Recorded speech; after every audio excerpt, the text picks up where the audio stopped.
His analogy is that our consciousness is basically a clearing in a forest. Something just comes into that clearing from out of the forest. Yeah. With no idea what it's going to be at any given moment. I mean, it could be just about anything.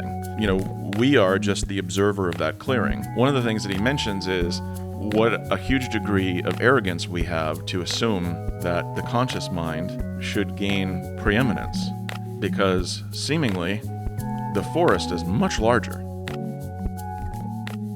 Welcome to Knowing and Believing. This is our third Craigslist conversation. Tim here contacted me through Craigslist, and excited to sit down and talk about whatever you believe. So thanks for coming in this morning. What makes you the type of person who cares enough to even talk about what people believe? Yeah, well, I mean, to be honest, I went to a college. I was starting to tell you this off camera, but I'll just mention it to you now because it's relevant to this.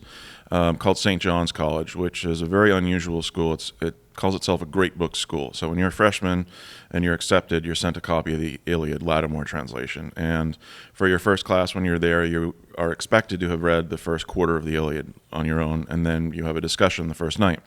And then in your next class, which is so Mondays and Thursdays are seminar nights. And this is the Odyssey, Homer? Yeah, the Iliad, first. Okay. And then you do the Odyssey immediately after. So you read the Iliad in 2 weeks, in 4 classes.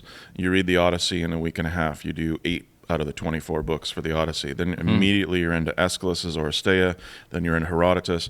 It's an accelerated reading list that is alien, to say the least, to most folks in the U.S.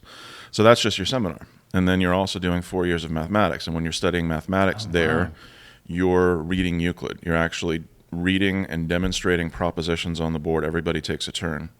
And then you start with Euclid, but then you're into Ptolemy, then you're into Descartes, then you're into Newton and Leibniz, then you're into Einstein in your senior year. Wow, that is a philosophy-dense course then? Yeah, well, it is to a certain extent. You are reading your Plato and your Aristotle, but you're also reading a lot of drama. You're reading a lot of literature. I mentioned the mathematics, but then you're aren't those really dealing with the deeper questions? Those books, because I've never read them. Yeah, absolutely. So, circling back, sorry, a long-winded way. No. But I enjoy conversation. I enjoy civil conversation. It was part of my education for all of the years there. Yeah. And I also saw in part that, when I looked at a couple of your other podcasts, I got the sense that you're really, having this sort of crisis of faith now. And absolutely. Not that I have very uncomfortable any sort of simple explanations, because very obviously just there aren't any. Well, a lot of people would say there's simple explanations, but I think if a person's logically honest about it, I don't think there are. But, So I thought in part that I may have some different thoughts or some different tools or some different, sort of the how-to pieces that might fit into your puzzle in some way, shape, or form. I don't walk me through what you got. I'd love to hear it. Well, I certainly don't have any sort of a syllabus prepared or anything like that, but I had today on the board. I had a few random thoughts. I thought about just that there's a distinct difference, and maybe a lot of people, this isn't real to them, that there's a good, clear difference between what we think and the kind of life of experience, the life of,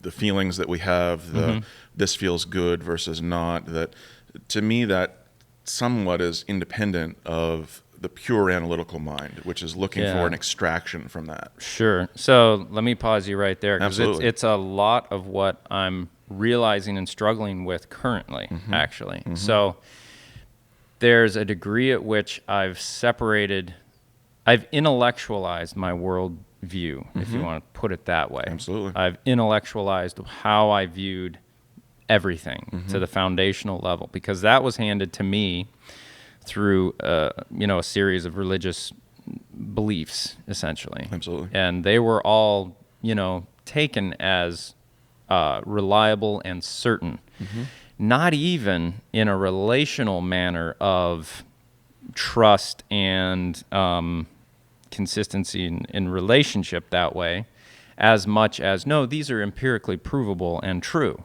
which I think is genuinely self-deceptive and dishonest. I think there's potentially a possibility of relationship to a supernatural something or other out there. Maybe. I kind of hope for that, but I also realize that my own hoping for that puts me in danger of biases that would mislead me towards something that's not actually true or there.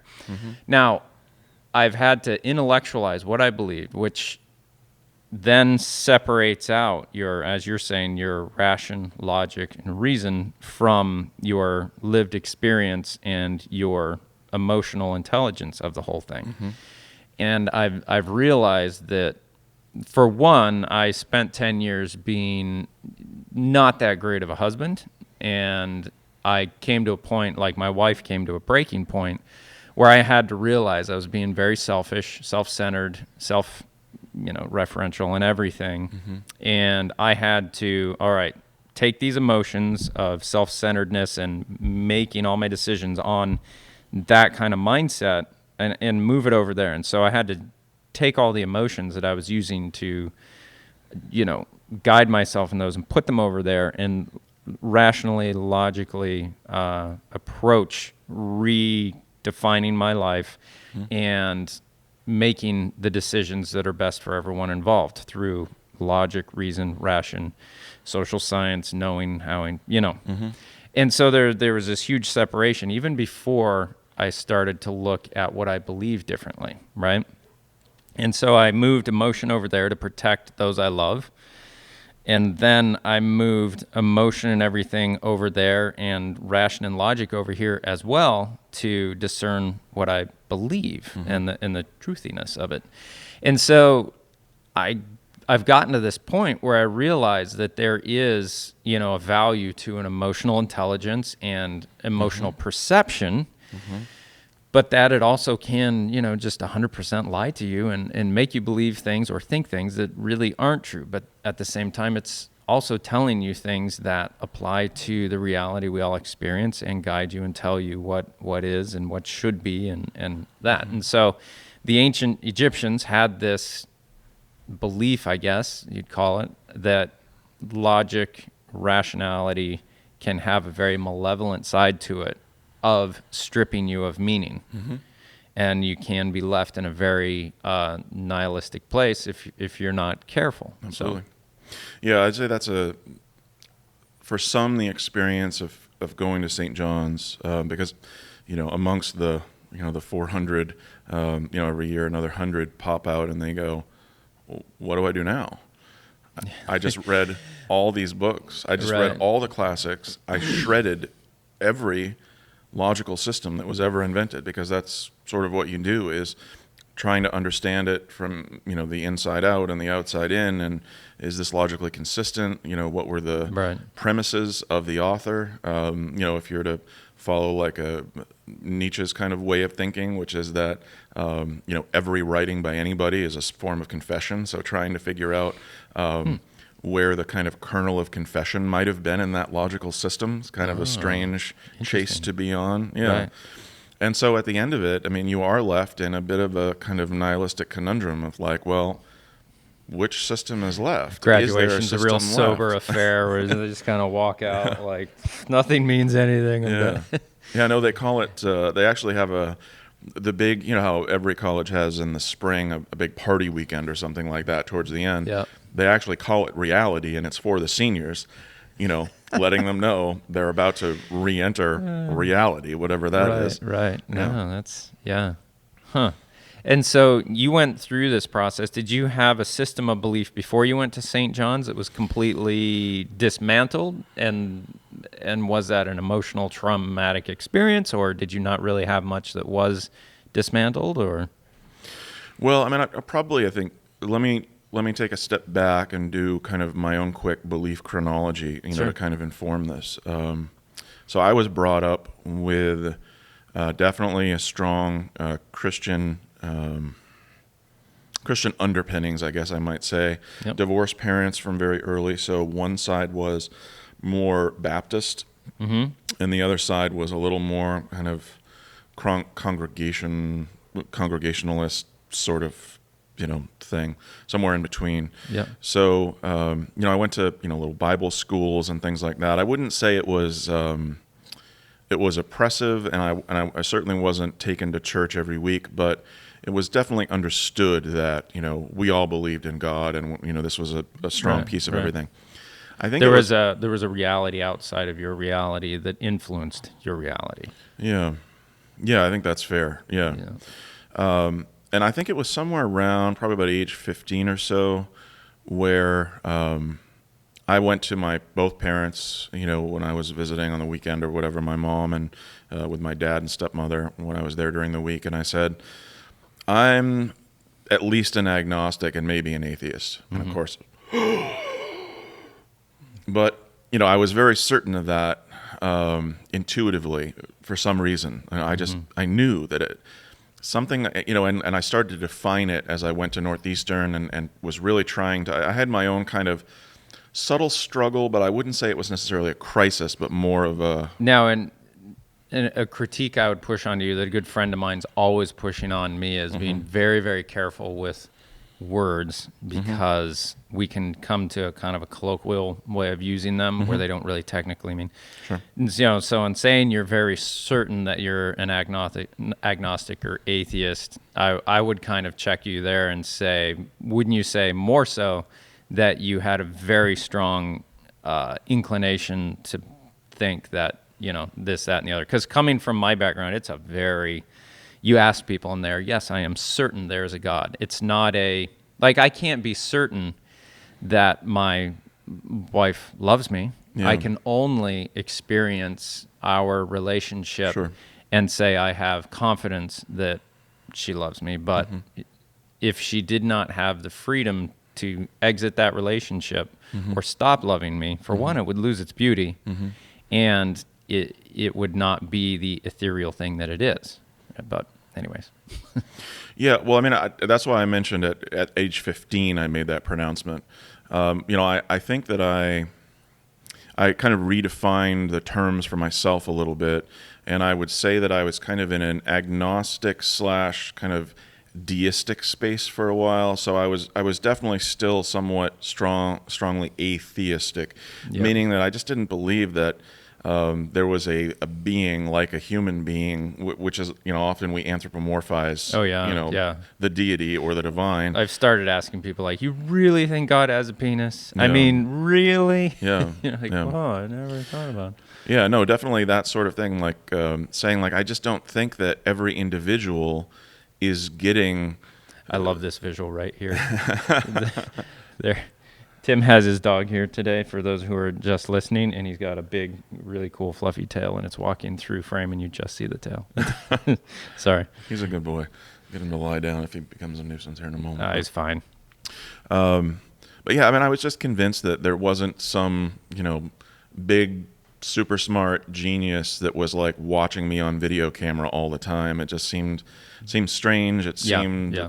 like something I just couldn't fathom. Why would that entity be doing that? And an odd idea or thing to consider that this being that is so outside of, whatever, even if it is just a consciousness that would not be embodied in a human form like we would imagine, that it would have such a clear plan that we could understand, yet that clear plan could be interpreted in so many different ways. If it was so clear and obvious, why wouldn't we all get it? Right. But we don't. Absolutely. So that's what you're saying you were discovering at 15. I'm contemplating at 42, which is kind of sad, but lie down.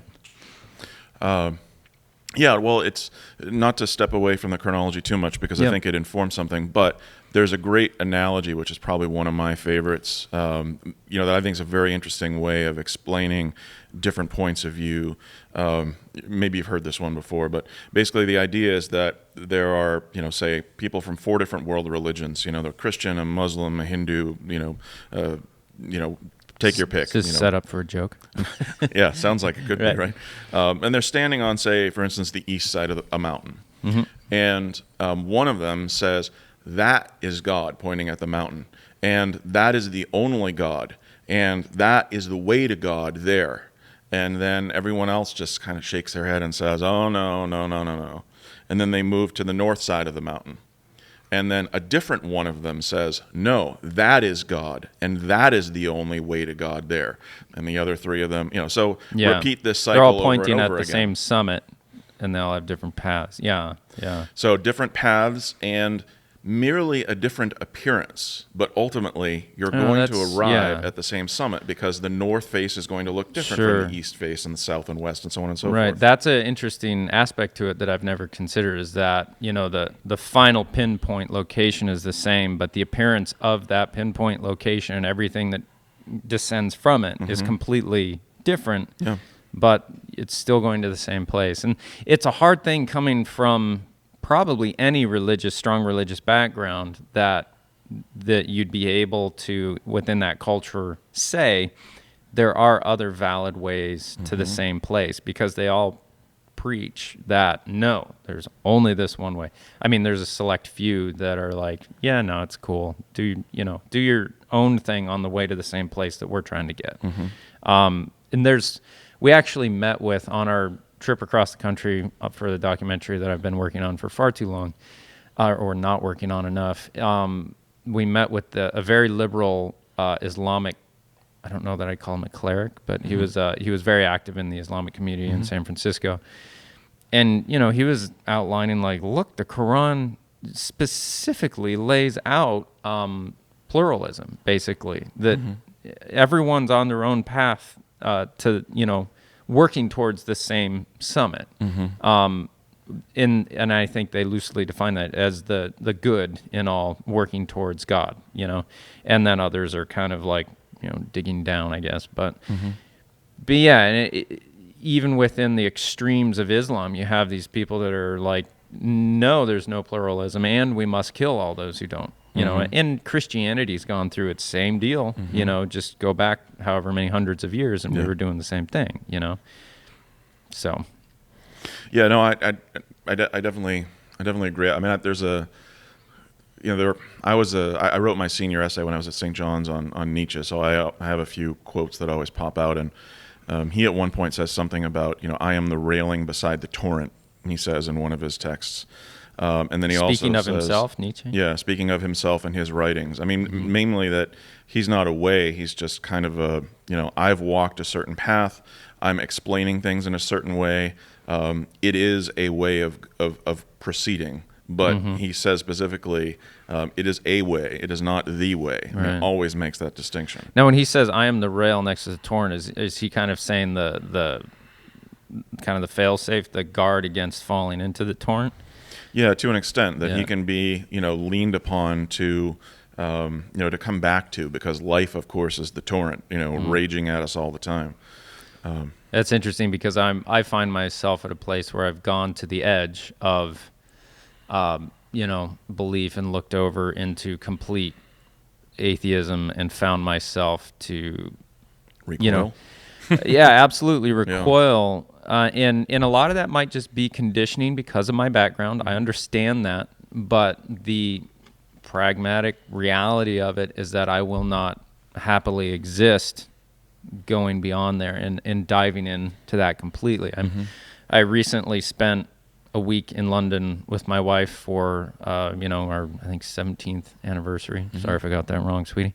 And, it was a great time. But, like, for the first 2 days, I was just really pessimistic, skeptical, and just not a nice person to be around. I mean, I was being pleasant enough, but under everything, I just saw the pointlessness, the negativity, the skeptical, the cynical. And towards the end of the second day, I was just like, man, if my wife was acting like I am right now, or even in the same headspace, it'd just be such a downer to be around this person. Sure. And I kind of reflect on that, and I'm like, I don't want to exist like this. And if I continue to exist like this, I am going to be that very grumpy old man eventually. And that just doesn't help anyone. And it's kind of odd and sad and discouraging to think of the reality that a pessimist is usually closer to reality, but less happy, where an optimist is probably a little bit more separated from reality, but far happier. And I really hate that is something that rings true to a degree, but I don't know what to do with it other than that, other than try and find this way to embrace both the logical, rational, and the mystical, and what possibly is within my own head, and be comfortable with that. Yeah. You've probably heard the name. I don't know if you've ever read any of his books. It's so post St. John's. I've done a lot of different kind of my own spiritual exploration stuff because the West wasn't particularly satisfying or interesting anymore. So I was, more interested in the East. And they actually have an East grad program that maybe someday I should just go back and do. By like philosophy and religion, Western, Eastern? Yeah, I think that plus kind of the Western interpretation of it is just a stepping stone, because there's a lot of the quote unquote self-help gurus that have got, maybe a kernel that they read in one of the Upanishads or something. And so, Right. This has great meaning, and they write an entire 300-page book about this or whatever. So, one of those folks that I think has a couple of interesting points is Eckhart Tolle. Oh, yeah. He's got a lot of good stuff. Yeah, and the one I think that really resonated with me was the idea that depending on where we're at in here, we will react to our environment and things around us in certain ways. So the example that really resonated with me is I'm a frustrated driver sometimes, that just don't understand what someone's thinking in a lot of cases, but I can also step back from that, when I'm in a calm place and realize, hey, I know I've been confused, someday, didn't know where I was going someday, had bad news someday, something else. Right. But it doesn't stop me if I'm in a real bad place someday in my mind and I'm frustrated about, I suffered a loss in my mind of something today, and so I'm screaming like, what the blah, blah, blah are you thinking, or whatever. And so to me, that little kernel was something that I could then take and make more experiential, so that if I find myself doing that in a car, I can kind of pull myself back and go, what's wrong that I'm doing this? That I'm unable to, understand the potential of maybe what this other person is going through, and having some patience in that moment. Yeah. Because for me, I think the key point with that, I think, is the amplitude that's going into it. So it's not just that, because maybe what they're doing is indefensible, but so be it. I mean, Right. let he among us cast the first stone who hasn't had a mistake. Right. But at the same time, why am I putting so much anger and energy? Like, why have I turned the knob Why are you allowing to max? it? Yeah. Where's that coming from? Because that's me. Right. That's right. not them whatsoever. And then the flip side of that, that Tolle kind of lays out is if you're kind of in a positive place, but you're still feeling a little bit of a lack, then you'll often do this like association thing, which I always think is interesting, where you hear people go, oh my God, isn't that brilliant? Isn't that the best? And that's this unconscious thing of like me recognizing the best in this thing is associating me with it. So my ego is feeling a swelling by saying like, I've recognized this thing is so amazing. But again, there's an amplitude factor there. What's leading to that? Oh, that's the most brilliant painting ever. Right. Oh my God. And then swooning and going on and on about it. Where's that amplitude coming from? What's that filling in for? What's missing there? Right. I wonder because I've been around people who, like you're saying, are just losing it on people on the highway. Absolutely. And I'm sitting in the passenger seat going like, what is the big deal? Like, it's not, and these people just come up with all these excuses of why they're, but like you make a great point, like why is that amplitude and then turned up to that degree in response to that? Yeah.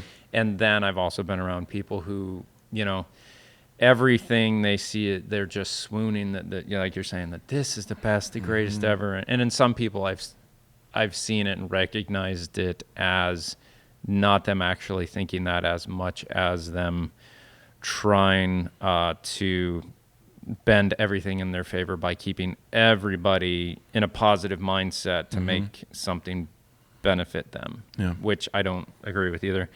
But then there is also that other thing like you were describing, I think, that is this kind of a reaction to everything being this over swooning. And is there, What is the danger in that, you think, or the overdoneness in that? Because, I mean, we can all relate to, like, why on earth are you being so negative and letting it rile you up so much? We obviously don't need to do that. That's kind of an easier thing to a degree, but I like your take on that, as saying, like, yeah, you can recognize that as bad behavior, but it doesn't have to affect you so much. Why is it? Work on that. I think that's interesting. Right. But this over swooning, I've never really thought about that, but I imagine that there is a degree of that in religions. And I'm very worried about how groups interact and what it does to a person's psyche that is in that group, because if you're in an emotional situation, you're more likely to believe whatever is being sold. And, churches are often a very curated emotional experience. And so whatever they're selling is going to be accepted. Sure. But what is that? Why do people over swoon, and what is the danger sometimes in that, you think? Yeah, I mean, at least, if I'm to apply my analytical mind to it, merely, because I mean, for me, a lot of that has to do with just figuring out some sort of a triggered system where if I recognize it, I try and say, okay, I need to step out and reevaluate and shift more into the experiential. But if I'm to say, well, analytically, what does my mind come back with when you ask that question? It comes back with something like,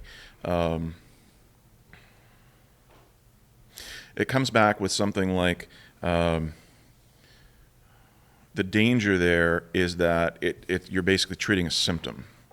You're not getting root cause. So if you're saying, okay, well, all I need to do is turn the dial back down and just not over swoon. Well, that's not exactly it, because there was a reason why that happened in the first place. Gotcha. So you're only affecting. You're throwing some Tylenol at change. Potentially a headache caused by a tumor. You're not addressing. Yeah, but the real question becomes what's lacking that's leading to that in the first place. And oftentimes it's, someone feeling like they want attention. They want some more attention. They're not getting enough, or they're feeling insecure about something.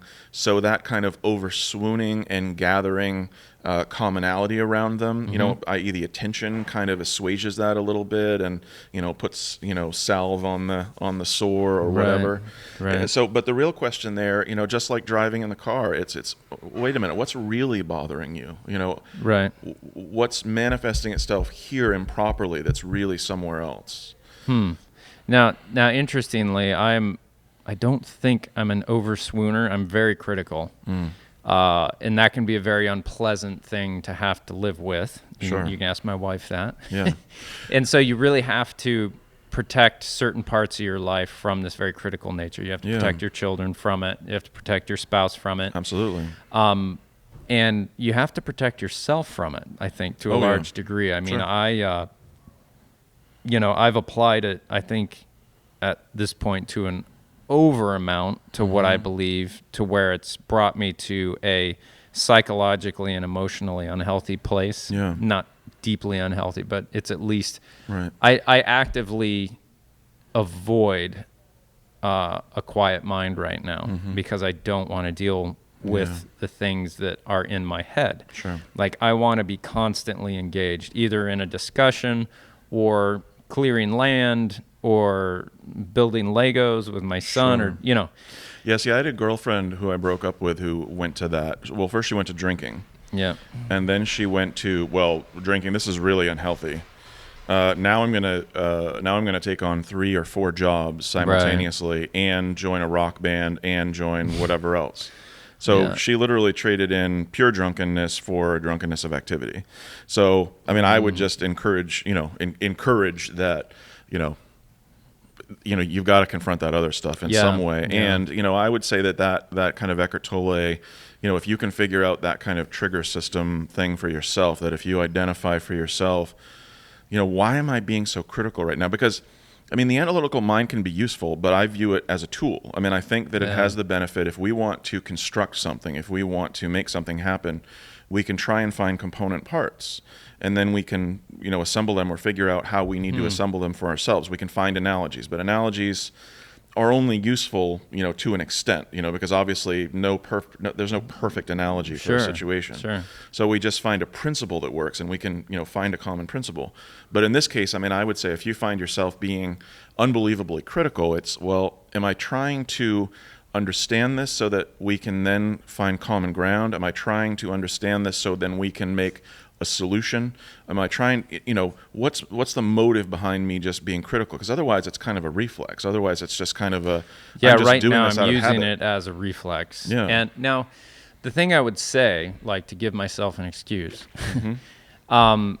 is that the religion I was previously part of was extremely truth-centered. Yeah. Like, in my opinion, Claiming if you asked, objective truth, right? That's what you said exactly. earlier. Yeah. And they're kind of specialists at that. And if you ask most anyone in that religion, in my opinion, mostly the response would be, why are you of this religion? It would be because it has the most truth. Not it feeds my soul. Sure. That would come later, Yeah. because almost it needs to do that. But you could go nowhere else because this had the most truth. Right. And so the thing I've taken away from that religion, there's a lot of good moral and how to treat other people and how to interact with society that are all things that I've not cast away at all. Yeah. Okay. But Yeah, ethical moral frameworks are fantastic about religions. I would never toss that aside whatsoever. They it's just often go the too dogma far. and the theological that demands a certain agreement that there's really no mutual exclusivity. It's not like you can't have that ethical moral system without the other. Right. That's never been the case. Well, it's kind of it's the big stick, Yeah. to a degree that kind of, like, well, you do this or else the big guy is going to, which I think works in a more desperate society. Yeah. But when you get to a society where you're not really going to be worried about being eaten by a predator on the way home. Right. Or mugged on the way home, it could happen, but it's just not pressing on us. And Right. when you exist in this mindset that we get to exist in now, you start to focus inward and focus on things that it's kind of like you've done the big journey and now you're turning around looking at the things that brought you through that journey to see how to repair them, to now act upon where you've come. And I think that's appropriate. Yeah. So, me turning around looking at my belief system and everything else, I think is appropriate and good. Yeah. And I think religions, belief systems, societies all go through this process of intellectualizing them when they get to a point of peace, prosperity, where they can turn around and look at them. But the thing I've brought out of that previous religion that I'm not able to shake, and I don't think I want to shake, but maybe I do need to, I don't know, is this insistence on truth. And I think I might be taking it to too deep of a level because I think honestly that there might be no real truth. Like nothing may actually be true as much as it is relatively true. Yeah, well, that's one of the things. I worry about that. And I know that's a very postmodernist viewpoint, but I have a hard time disproving that, and it. I'm curious what you mean by. I guess I'm curious what you mean by truth in this context, because I come from the point of view of, again, of a bit of a Nietzschean, and Nietzsche's thing is, the things that are true are useful, and the things that are untrue are not useful. All right. So what would you see as true? Something that was verifiable, either by empirical approach or. I'd say there also has to be another area that we have a poor definition for, which would be something like the empirical experiential, as we were talking about that difference between the experiential and the analytical. So, right. Obviously, empiricism. Walk me through like what you would see different between the experiential way of knowing and the empirical way of knowing. That's interesting. Sure. Yeah. For me, it's a little bit. So I'm just going to mention one quick reference because it ties it up, and I can bring a little simple example from it, which is Aristotle. One of his books that I think is one of the most fascinating, because some of them are rather obtuse at this point, to be frank with you. But the Nicomachean Ethics and his Politics, they both refer to a method of having people repeat things. So whether or not, if somebody has the good in them and they're just one of those people that's like able to work on themselves and no problem, and there are no major road bumps, and they're always doing the right thing, and they're always helping others, and so on and so forth, those person by, sort of Plato and Aristotle are described as kind of having gold souls, or, Right. they're kind of operating on a different plane. But then his claim would be that then there are other people who don't necessarily have that, but they're capable of repeating steps such that they're sort of like that, or they can approach that. And so that's where I think of something like an experiential, which is interesting, where what if I do kind of proceed, what if I have habits, good habits, that somebody else kind of helps me see, a code of some kind, and I mimic those. If I'm mimicking them with frustration, then it's one thing. If I'm mimicking them with some openness, if I'm mimicking them with the ability to say, well, something might change in me while I'm going through this. Right, like if you're mimicking them, realizing that you're just going through the motions to see what can be learned from these. Yeah. That's interesting, because that's basically religion to a I large think of it degree. almost like a little bit of a boot camp scenario to Yeah. some degree, that there's like, because if you take a new recruit, week one, they're going to curse to high heavens about what they're going through. Mm-hmm. But then if you find most like career military folks at the end, and they speak back about boot camp, they speak very favorably about it, and realize that there was something in that experience which was very valuable. You're right, yeah. So it's something like that it's possible for us to undergo a shift in an experiential fashion. And to some degree, there's a way of reproducing that in an experiential way, that, whether it's just simply practice. Let's take a sports analogy. What if I practice? The first time I do something, maybe I don't catch the ball very well, but then, I do it over and over and over again. And now it's like I can look away and catch it. I can do all kinds of things after that has really been hardwired into, that's a muscle memory example, purely speaking, but I think you probably follow my meaning of the analogy. Yeah, the experiential, it's like different people have different ways of learning. Yeah.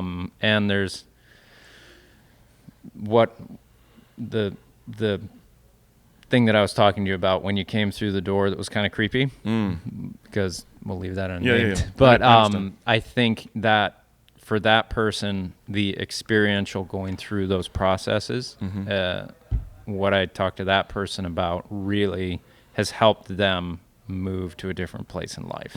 And that's where I can see religion serving people very well. And I get why we had it, even if it is a evolutionary creation as part of our social structure to guide us. And there's absolutely no truth behind it. I can still see the benefits that it brought, while at the same time, the very highly materialist perspectives and atheistic ideologies might want to do away with it. I don't think that's necessarily a safe thing to do until the collective consciousness does away with it naturally. But that being said, I still have an inkling that to me it seems so obvious that has to be something more than this. But I know all the arguments, and I can hear them already in my head yelling back at me like, well, of course you have an inkling, because one, you want there to be life after death, and you have all these desires. Yeah. But the reality, the material truth of it is that we don't know how we got here. Yeah. We have a flashlight shining back in time that we can, to a degree with empirical certainty, know certain things just by projecting them back, if all things were in a constant state, that gives us an idea of our history. But it's still like, where on earth did the laws or where in the universe did the laws of physics come, the law of mathematics, all that. And, and to get back to what is, actually true, like I start at mathematics. That's, to me, the only thing I can really come down to being true. And then everything else is relatively true. Yeah. Well, the thing about mathematics that's interesting, though, again, this is I'm someone who's had 4 years of reading through some papers. I'm certainly by no means. I know a mathematics professor at Northeastern who's doing things like Guarantee you're better than me. singularity stuff, and like, which is the theoretical center of black holes, like all of this Right. incredible mathematics that goes to the nth dimensions, and I mean crazy out there stuff that will not have an application for who knows how It's many amazing millennia. the picture of reality that they can paint just Yeah. with mathematics. Oh yeah, well It's they're crazy. internally consistent systems, right? So that's one of the things that was really bizarre at St. John's is everyone kind of falls in love with Euclid at the beginning because so many of those propositions are very easy. Like a triangle is this. If you put a triangle to a square, you can say certain things about the square. There are all these relationships that are easy to pass from one thing to another, and you say, wow, that was really phenomenal, till you arrive at the Pythagorean theorem, or at St. John's everyone calls it book 1 prop 47, because that's how it's laid out in Euclid. But at any rate, you start there, and you have your there are 5 postulates at the beginning that everything stands upon. Well, one of them is that parallel lines never meet. So there's now an entire system of mathematics called nonlinear geometry, which changes that one presupposition, which claims that parallel lines will meet. And it's based upon curvature, that when they're curving around something, they'll it's a sphere. actually, at some point, they will actually meet. If it's a sphere, right? Or To be honest, in a part of my senior year, I started to, kind of gloss over. So I can't remember it very well at the end there. But I remember that was the subtle change, because Einstein as well makes a subtle change for relativity, and that's where that comes from, Right. which is basically, previously we thought, well, all velocities are additive. It doesn't matter how fast you're going. If you throw something while you're driving in a car, that's going to add your thrown velocity to the car velocity. Well, Right. that turns out not to be true for light. And right, so, that's so crazy. yeah, well, that's the same kind of not bait and switch, but that's the kind of the same switch that's made in non-Euclidean, where you take that one original common notion, which has to be true for the entire system to work, and then you change that one thing, and all of a sudden you're like, wait a minute, Reality's this done. whole thing This has is to different. be fixed. But I mean, the resolution that ended up happening as a result of relativity that was very interesting eventually, and had to be done for quantum physics too, was that, well, if we're talking about macro scale stuff, Newtonian physics is still true. Right. All that math still works. Right. But at the edges of it, when we're talking about either the monstrously megascopic or the super microscopic, Right. the rules are actually different there.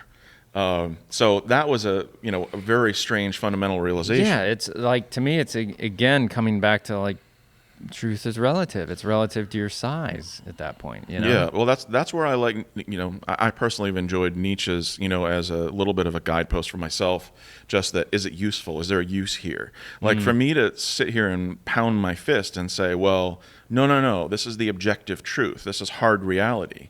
I mean, I'm just not sure what that is. I'm not sure what it is in me anymore that demands that there is such a thing. Yeah, that's a fair question. Why? It seems like the closer you can be to truth, the better off you would be. But at some point, do I have to let go of this idea of truth? Yeah. How about just the best existence within this reality? And it might not be that truth leads you to that. It might the truth might be that, not worrying so much about the absolute truth is the best thing, which another person I had talked to had made the point that your mind really doesn't care anything about truth as much as it cares about the things that are going to best equip you to survive. That's exactly where Nietzsche comes from. It's all about ultimately survival, what's useful, what makes us stronger and able to handle existence. Right. And he's looking at things from that point of view. Have you ever heard Nietzsche's? I mean, this is an interesting wrench to throw in to somebody who's going through the mental exercise, because that's what I'm interested in at this point, especially after reading the Einstein stuff, is that he does a lot of, and why he arrived at his conclusions so exceptionally, he carried out mental experiments all the time. Yeah. And so for me, though, having lots of those is very interesting because it takes my mind away from something else, which formerly might have felt like, well, this is absolutely got to be it. But then I go, wait a minute, I just did this mental experiment, and I felt that as I was going through it, and I went, whoa, that is something else. So have you ever heard of Nietzsche's eternal recurrence of the same? So at one point, there was the theory in physics of a Big Bang was followed by the Big Crunch, and that cycle would repeat over and over again. I mean, there are conflicting theories now that maybe it's a Big Bang and then a sputter. There's all kinds of theories in physics now as far as what actually happens. But at one point, the Big Bang and Big Crunch thing led to the ability of you imagining that what if you were to live your life, this life, over and over and over again, an infinite number of times. If I didn't know that I was reliving it each time, whatever. Yeah, but knowing that in this moment. If I were to know that in this moment. What's the consequence of that? Because for Nietzsche, that was like an ultimate either affirmation, or if you lived your life in a way that you were incredibly proud of and felt was amazing, or if you felt that all the frustrations, because you've been voicing a lot of frustrations that you feel like as though you've had some failings, interpersonally and so on and so forth over the past 10 years, what's the downside of that is knowing I'm going to make those same mistakes an infinite number of times. But at the same time, were I to live everything over again, the reality of my human animal existence is that I wouldn't come to this place had I not made those mistakes. Sure. So, mistakes are some of the most valuable things you can do. Oh, absolutely.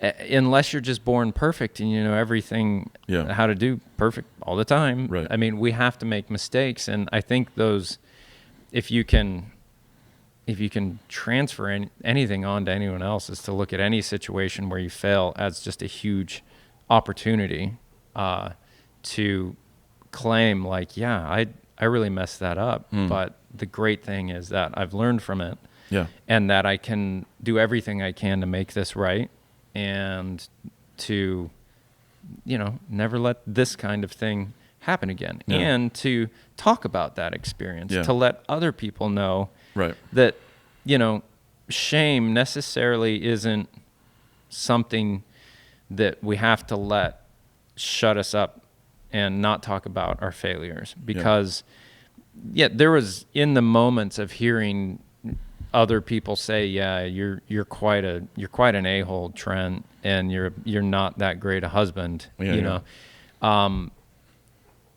was really, that was just crushing to me.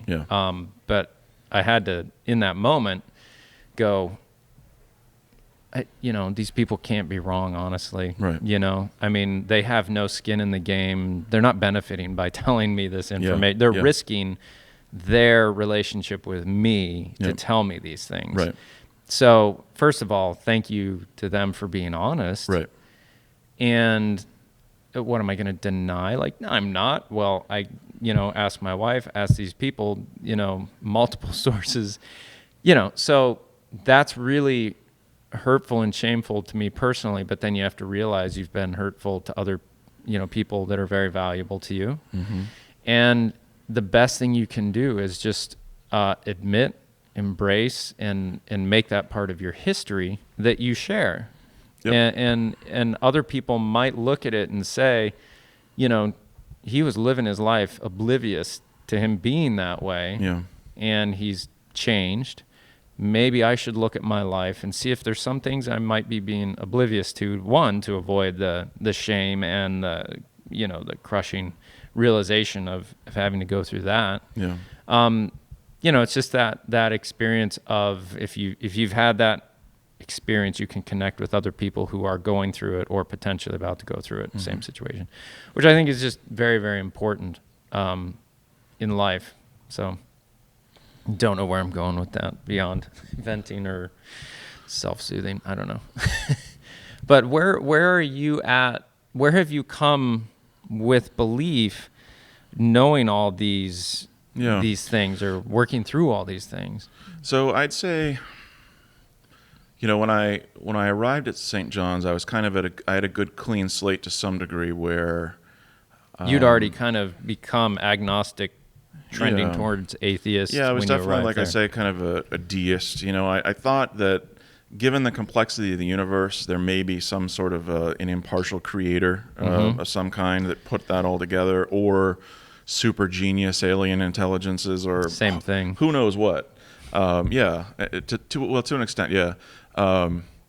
And then, as I sort of worked through all the great books of the West, I'd say, then I arrived at kind of a confused place, but I had a lot of the classical notions. I learned a lot of, these, like, for instance, a lot of people don't know the difference between, eros and philos in the U.S. now, the two of the Greek notions of love. There's a third one too, but Yeah, there's brotherly agathos. love. Yeah, That's philos. brother eros, erotic love. Yeah. Uh, But those words are very interesting and can be applied in an interesting way, especially relationally, which is that eros is this sort of love where you care how another person makes you feel, but not overly much about that other person whatsoever. Right. Yeah. So if being with that person, whatever, they're great looking or whatever, and you just feel great about being around they them, turn you on. that's great. Or the pleasure you find together, you go out together. I mean, there are different degrees of Right. erotic love, but the key thing is you're kind of getting a high, and you don't particularly care how they're doing at all. Right. Doesn't mean that you don't, but it's not. Well, that's not a core part of Eros. Right. That's right. where philos comes in, where philos is you care about the other thing, and you don't care overly much about how it makes you feel. That's pure, just the urge of philos. So, I mean, there are a lot of relationships, and I think, in a lot of cases, women, or the role of a woman in our society, such as it's manifested itself, is that, a lot of women will care about the other person and really want good things for them, and are willing to suffer through and eat a lot of junk in order to still remain there, nurturing, encouraging, etc. Versus, I think a lot of men, or the masculine or the male role, or whatever you want to say, often errs on the other side of the eros, where Right. they're thrilled with the drunkenness of the whole experience, and really are probably only going to give enough maintenance to the other thing, unless that other thing is this rock, as you described your wife in the second episode, immovable rock. It just finally just goes, no.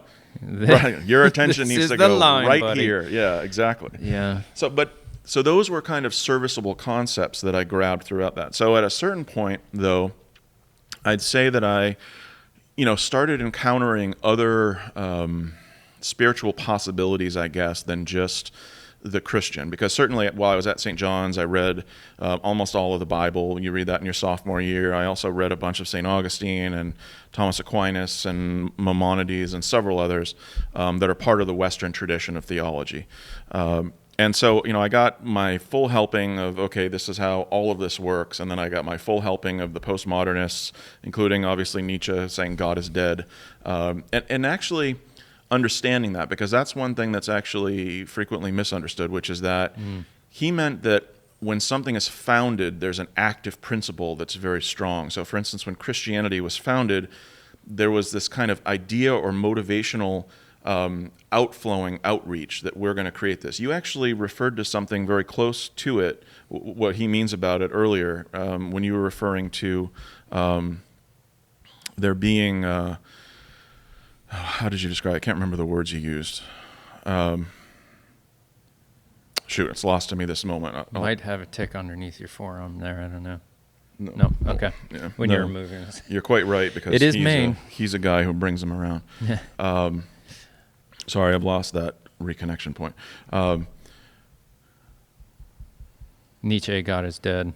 Yeah, that basically that over time, whatever that original foundational principle was, it kind of loses its, I guess its potency is maybe the best word. Okay. So when he's saying God is dead, he's saying that basically all we're doing now is paying lip service to something which did exist at the founding point. Right. But now, now it just came back to me what it was. You were referring to there being a kind of survival quality or usefulness. And the way I think of it is does it serve the species? You were referring Right, it to, in a kind of similar context. Yeah. That's how I'm starting to frame a lot of thoughts for myself is, does this system serve the species?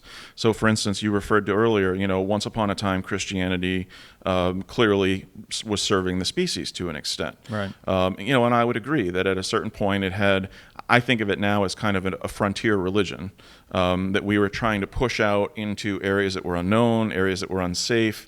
It encouraged things like massive procreation. It encouraged things like, it encouraged certain things that at that stage of the species made a lot of sense.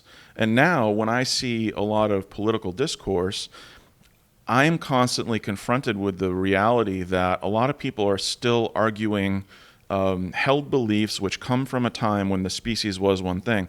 But I think we're at a critical species inflection point right now where we actually need to start dispensing with frontier systems. Yeah. So not only religions, but also, or when I say dispense, I guess another way of putting that could also be we need to evolve. Evolve them. Yeah. Right. So here's an interesting... And also economic system, which is another key one. But Yeah, we'll leave I that always aside thought for now. economics was only to do with money, but it's kind of economics. I can't even Well, still it's fair describe exchange it, of Right. all stuff. all things, Yeah. right? So the economics of how we came to be one man, one woman. How do we trade one another's time? I mean, because that's really the Right. big unit. Right. You might want to rotate yourself sorry. that way because we're filming your back that Yeah. way.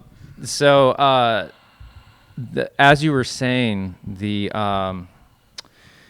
interesting thing why religion is held on in America far more than Europe, right? So the other first world countries are trending far more. The church attendance is diving, and they're becoming more atheistic, agnostic, right? But there's this hanging on in the first world country of America with religion for some reason, and interestingly to what you're saying, does it do the species well? They're finding the need for it in America comes from we're one of the only first world countries to not have really socialized healthcare or higher education. Yeah, it's really impoverished conditions, right? I mean, you can to a degree, you can break it down to medicine, you could break it down to any of those different things, but you need community when you're suffering, when you're failing, at life in terms of material conditions. You really need a group. Right. And so where we have so many groups that are so disenfranchised in this country, whereas most of Europe has been reaching towards socialism of kind of lifting everybody up to some extent. Now, it may be a democratized socialism, Right. certainly, and I don't mean to make it sound like it's Russian sort of approach or some of the other approaches that have failed along the way. It's a Scandinavian socialism. Exactly. Yeah. But yeah, I mean, I think that the key there is is it serving the species? I mean, I think those are really important questions because I still hear, the same things framed in old ways. And, when I hear that, I realize that the person is not realizing that we're at a very critical juncture for the species right now. The decisions that we're making, they have to be species centered, or like we're literally going to stop being a species. Oh yeah, yeah. I mean, we're still thinking in these old ways, and I mean, population control is a real issue in my opinion. Supposedly, the population is going to balance out according to some people, and will be just fine. But I mean, why on earth would anyone have more than 2 kids is beyond me. Not to shame people into that, but it just seems like, resources, time. I mean, for me, I didn't have more than 2 kids because I wanted to have a close relationship with my children. Yeah. I do think that only having 1 kid is slightly cruel to the child because they're stuck with 2 adults the whole time. Like I watch my 2 boys play, and it's really great that they have each other to just, because they entertain each other and have this dynamic of fighting and making up and learning far more than they would of just interacting with, mom and dad. And I forget totally where I was going with that, but. Well, I mean, we've been bouncing around with it, just the idea of, does it serve the species? I mean, do religions serve the species? Do economic systems serve the species? So at any rate, I guess let me circle back around to kind of where I've ended up, because that's, I was trying to go with a chronological approach. To not leave the serving the species too quickly, I still find, like in America, we have we still have this need for religion because we have healthcare and a lot of debt for certain things nipping at our heels. So there's that insecurity created, which helps us gravitate towards religion, and where in other first world countries they don't have that, and religion dies away or changes to a far more liberal form of religion more naturally. Now, darn, where was I going with that again? So I find myself, I've gotten to a place where I have a good enough income to not have to constantly worry about money, but I still need hope and meaning. Yeah. Where do we find our hope and meaning outside of religion? How do you do that? Like I can start to get behind the ideas of how we now find our moral compass, minus religion. I can, to a degree, get on board with that. But if I look at our whole existence as just being, we just started to mold on an orange, I have a hard time avoiding seeing humanity as just mold on an orange. Sure. We're a scourge on the earth, Like, what meaning or purpose is there? What hope is there? Why? What's your understanding, or where does consciousness fit? I mean, the phenomena of consciousness. Where does that fit into your kind of worldview schema? Well, I hate the idea that consciousness is just the reality that we experience, sitting atop of billions of gate switches.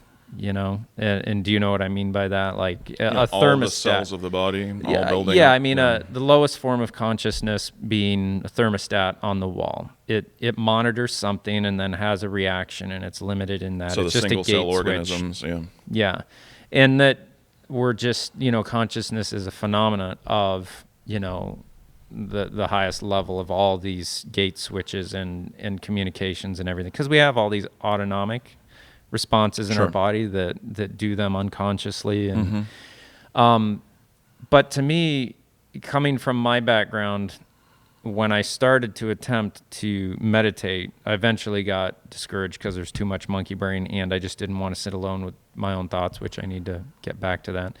But at some point I realized there's an observer in your head, kind of like like an obelisk or something in a river. And the river is all the thoughts. And this kind of gets into free will and determinism as well. But it's like, where are these thoughts coming from? I have no idea. And I can kind of, I can tint the content of these thoughts by what I choose to consume and focus on. I can affect the rate of flow of these thoughts and the harshness of them and everything. Like you're saying, sitting in traffic, I think there's, this idea of exploding. But you can't ever really you can't control what the next thought is that's going to come in, right? I can see myself as this monolith in a river, and my observer consciousness is this monolith that's there just watching all this water of thoughts coming by, and I can choose what to embrace as it's going by, or I can just let it all go by. And I've never really experienced that separation of consciousness and thought. I always thought they were just simply one. Like I was constantly plastered against the interior of a circle. Like if you were to go to Times Square and see all those things running along the buildings, I was in the middle of a circle of that, and I wasn't in the middle actually. I was plastered out against that. There was no separation between my observing and the thoughts, and it was an inability. And then one day 2 years ago, I was sitting there trying to just quiet my mind, and there was a cricket outside the window, and he was in this rhythm. And all of a sudden, I went from being plastered on those plasma jumbotrons to just, I was in the middle. And then all of a sudden, my observer was separated from the thoughts. That my consciousness really was different. I wasn't in any different place, but all of a sudden I realized that those are thoughts out there that I'm not necessarily controlling where they're coming from and where they're going, but I, as the observer, will choose to grab onto some of those and bring them into Yeah. my existence and act upon them. Right. And that separation of thought and observer, to me, that's about as far as I can get on consciousness Yeah. at this point. Yeah, I'll give you, Heidegger has an interesting analogy, which he became, so I didn't go to St. John's 4 straight. I went to St. John's for 2.5, had a huge heartbreak, stepped away, had a bit of a career, and then came back and finished my last 2 years. So I think it was maybe 8 or 9 years total until I wrapped it up, because I really wanted to be able to be present with the books. I didn't want to just get the diploma and be done. It was important to me to go there. Probably having that life experience and maturation Yeah. probably was beneficial. ingrained your experience a lot more into It definitely was. So when I went back to St. John's for my senior year, I studied, they have in the spring for juniors and seniors, you have a precept where you get to choose. That's the only time at St. John's where you really have any choice. Which book you want to study intensively for, I think it's like 8 weeks. So I chose to do a precept on Heidegger. And anyway, his analogy is that our consciousness is basically a clearing in a forest. Mm-hmm. And so, to your analogy about Times Square, something just comes into that clearing from out of the forest. Yeah. With no idea what it's going to be at any given moment. I mean, it could be just about anything. Complete non sequitur stuff, who knows? A lot of things are kind of linked in certain ways, and connected, Sure. but there's no guarantee of that, as you say. But, we are just the observer of that clearing, in his analogy. And one of the things that he mentions is what a huge degree of arrogance we have to assume that the conscious mind, the organized mind, the analytical mind, whatever you want to refer to it as, that should gain preeminence, because seemingly the forest is much larger. Yeah. The infinite realm of thought is much larger, and who knows what's going to come, and we don't have control. The only thing we have control of, to your point, is how do I react to the thing that comes in there? Right. And it's actually very new. It's a very new thing, really only a couple of thousands of years now, for us to grab each thought that comes in and demand of it that it organizes itself somehow. Oh, link it up with this thought. Put it on that pile over there so that later it will have a use. Similarly, I'm stacking these things. That is a new way of thinking. Like the species did not always do that. The species used to, is there a lesson? Is this thought a lesson? They viewed it as that. This is an endless stream of lessons that keep coming to me. Let me find that. That was one approach at one point. Certainly a lot of religions follow that path. This was, this came in, let me just observe it dispassionately and see, what it has to say. I mean, maybe it's a lesson, maybe it's just random, I don't know.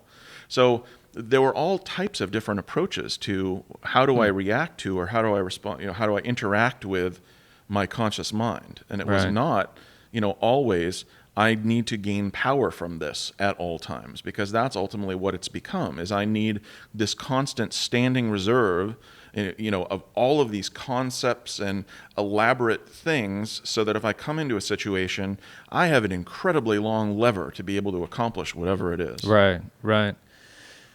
Yeah, that grabbing for power, I think it's responsible for the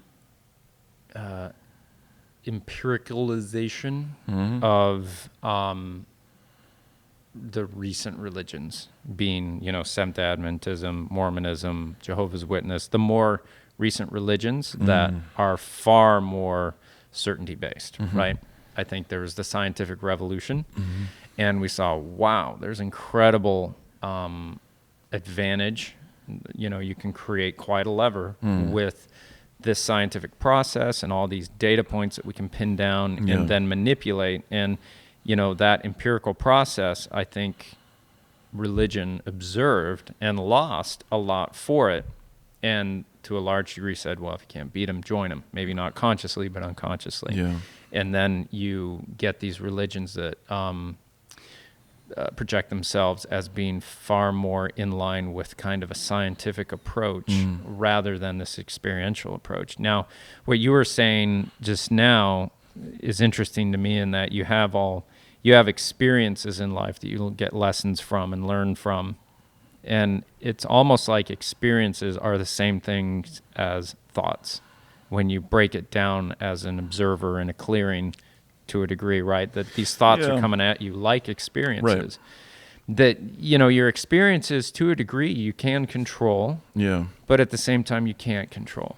And your thoughts, kind of the same thing. I think there can be thoughts which seem to kind of originate from experiences, right? I mean, there can be kind of echoes of experiences that then we can choose to respond to as though they were kind of independent, disembodied thoughts and apply our analytical mind to and try and break apart and whatever, right? Mm-hmm. But at the same time, there are also, on some level, there's an experience which kind of also can stand separately from the thought of the experience that comes out. For instance, the muscle fatigue or something like that. Because then, say, for instance, I get, fatigued muscles. This links up with, I know that there's lactic acid stuff, and I know that workouts, I'm supposed to do this.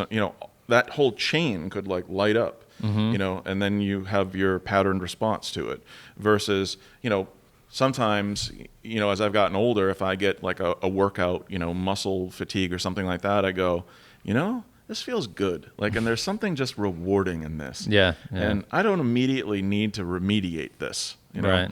Whereas when I'm in my 20s, I'm like, I need to make sure I get a lot of protein for the rebuild and all this stuff right now. Right. Or something like that. Yeah, I've lost the ability to jog or run because I got plantar fasciitis in my right foot right now. So it's like, geez, I haven't been able to do anything that makes me sweat because I don't really like road biking or anything else. But I got a recumbent bike, and so I put on YouTube and go to philosophy stuff or whatever. But at the end of it, I'm sweating. I'm like, this is really nice. So where are you at with consciousness and all this as it applies to the ideas of the very ill-defined idea of free will and determinism? Well, I guess let me get to before we depart from the concept of consciousness. One of the reasons why I wanted to bring that up is because I think it's interesting that in the West we've made some very strong assertions and we've made some very strong actions as a result of what we've determined is going to be the truth for us about consciousness. Including psychiatric drugs. Oof. Yeah. Which I have some friends that are cognitive scientists. Yeah. And are we okay on time? Yeah. I'm not sure. Yeah, we're totally fine. Okay, good. Yep. We don't have any real firm conclusions at a very basic level. So the studies are trying to focus on thought waves was one attempt, right? So we have, the alpha brain patterns and beta, so on and so forth. I think there are four they've identified. The cricket helped me out with that thing. Yeah. So there are 4 brain patterns which are measurable. So that's one thing we know that can be measured. And then we also know that there are chemical firings. That's another thing that we've actually seen. Receptors and... But here's the part where if we're really honest scientists, then we're interested in causation and we're not interested in correlation. And we don't believe that correlation equates to causation because it does not. Right. However, it is very frequently mistaken for it. So we have to be almost really on guard about that. Sometimes it is, sometimes it isn't. Well, sometimes it's a useful guidepost to look, but not to make a conclusion. And unfortunately with science, because if something has a satisfying market result, we'll often take a correlation and substitute it for causation. Well, and religion suffers from the same thing. Yeah. This idea of I prayed and I found my keys. To the nth degree. Yeah. So, I mean, that's one of the interesting things to me is that scientists have not been able to identify clearly whether or not a thought occurs first and then causes the chemical firing and causes the brainwave pattern, or if it's the brainwave pattern that's happening first and then that causes the other two, or it's the chemical firing first and then that causes the other two. Very interesting stuff. It's pure correlation at this point. We just know the 3 things kind of happen together. We have no idea about causal relationships. But to have jumped to the market solution of a psychiatric approach, we've presumed that it's chemical. However, I mean, I would argue at this point that we've actually disproven that it can be that because of the number of folks who, in taking those things, are not getting the same result. It's Right. not causing the same thought patterns. It's not causing the same causal effect. So if anything, I think it should have given us ample evidence for that. But of course, now we have entrenched, Profit tens and streams hundreds of billion, that are trying to defend themselves and all else. Yeah. But at any rate, I think that's an interesting consideration about consciousness. Is just that we're really not sure exactly what sort of a phenomenon it is. Right. And I guess where I get to with it, or where I'm interested in, thinking about that or how it works for me. And again, this is just, maybe kind of jumping into intuition more than anything else. And it's not that I need this to be right. It's just that I found it to be, for me, a more plausible scenario, which is that it may be an extra dimensional type of a phenomena. That we as beings, do I know what we are? Am I trying to posit something strong? No, I don't know what the substance is. But when I see that when there's a being that's encased in a human body and has this kind of brain pan, right, that the beings that inhabit them seemingly are all different. I mean, they all have a lot of different qualities. And, even through twin studies and everything else, we can't exclusively say, well, it's the genetics that plays out. And we can't exclusively say it's the nurturing, the nature and nurture debate, right? Yeah, some of the stuff I've heard recently, and I use this as a fallback to comfort myself when I'm not the best parent. It's like you really only have about a 20 to maybe 30% effect on what your kids develop into. Yeah. And, I do my best to be a great dad, but, there's, Oh, you're not the exclusive, by any means. You don't have exclusive control over the outcomes. No way. But yeah, so at any rate, that just gets me to a point where I wonder if we are, did you ever read or hear of Flatland, the old book from the 1800s? Yeah. Yeah. The idea of, the fact that maybe we're just these cubes that are crossing through a two-dimensional plane. Maybe we're just a four-dimensional being crossing through a three-dimensional existence, and there's lots of us, in either direction, that we can't, perceive because we only have 3D perceptions. Who knows? Now, did you hear? And Joe Rogan in one of his recent podcasts was talking about kind of like the zone that you can get into when you're I've heard him refer to that a few times. When he's Like doing his stand-up. archery for him. Well, Oh, yeah. that. Well, I'm specifically talking about multiple consciousnesses being together in the same place. Okay. And he gets into this zone where it's like all of these consciousnesses syncing up.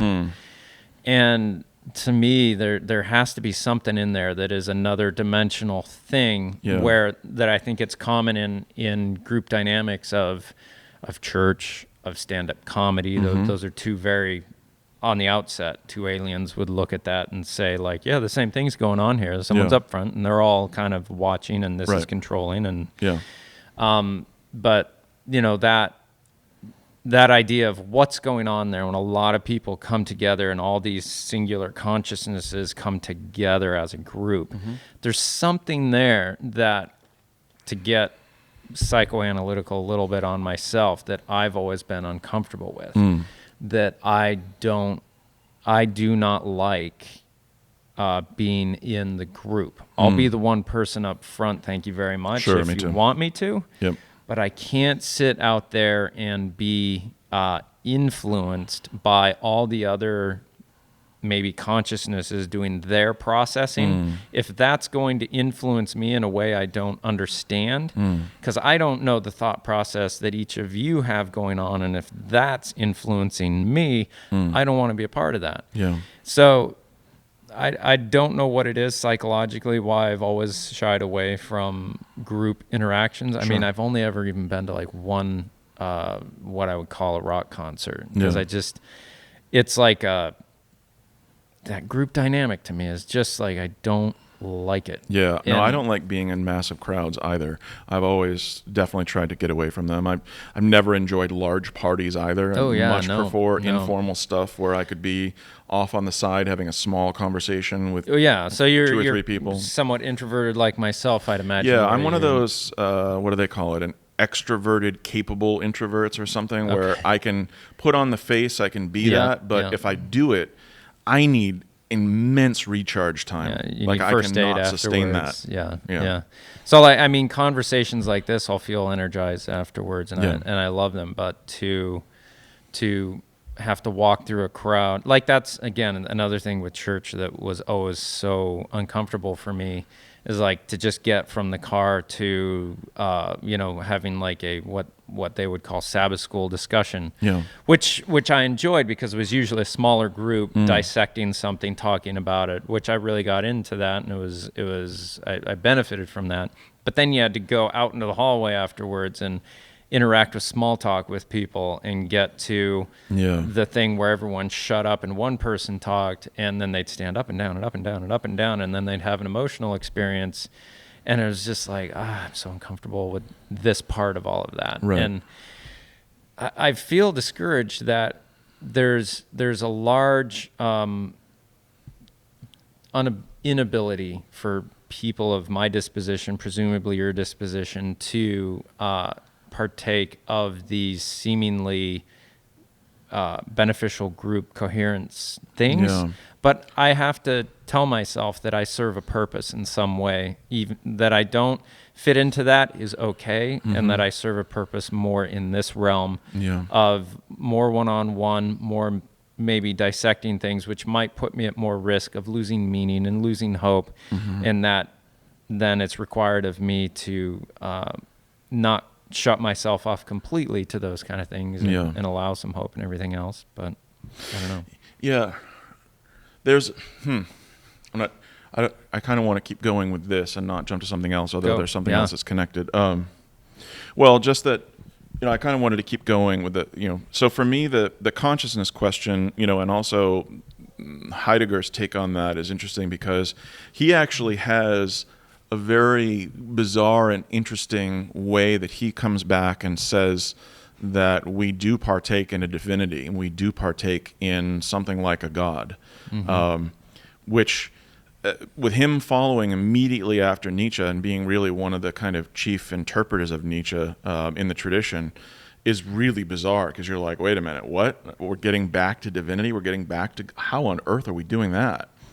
And he actually approaches it through art and lists a number of different extreme examples and refers to, there's one certain bridge that he really goes through as an example, and a certain old ancient Greek temple somewhere on a cliffside, that there's something about a relational component of understanding how art can have one interconnectedness in terms of its appropriateness for the area that it is.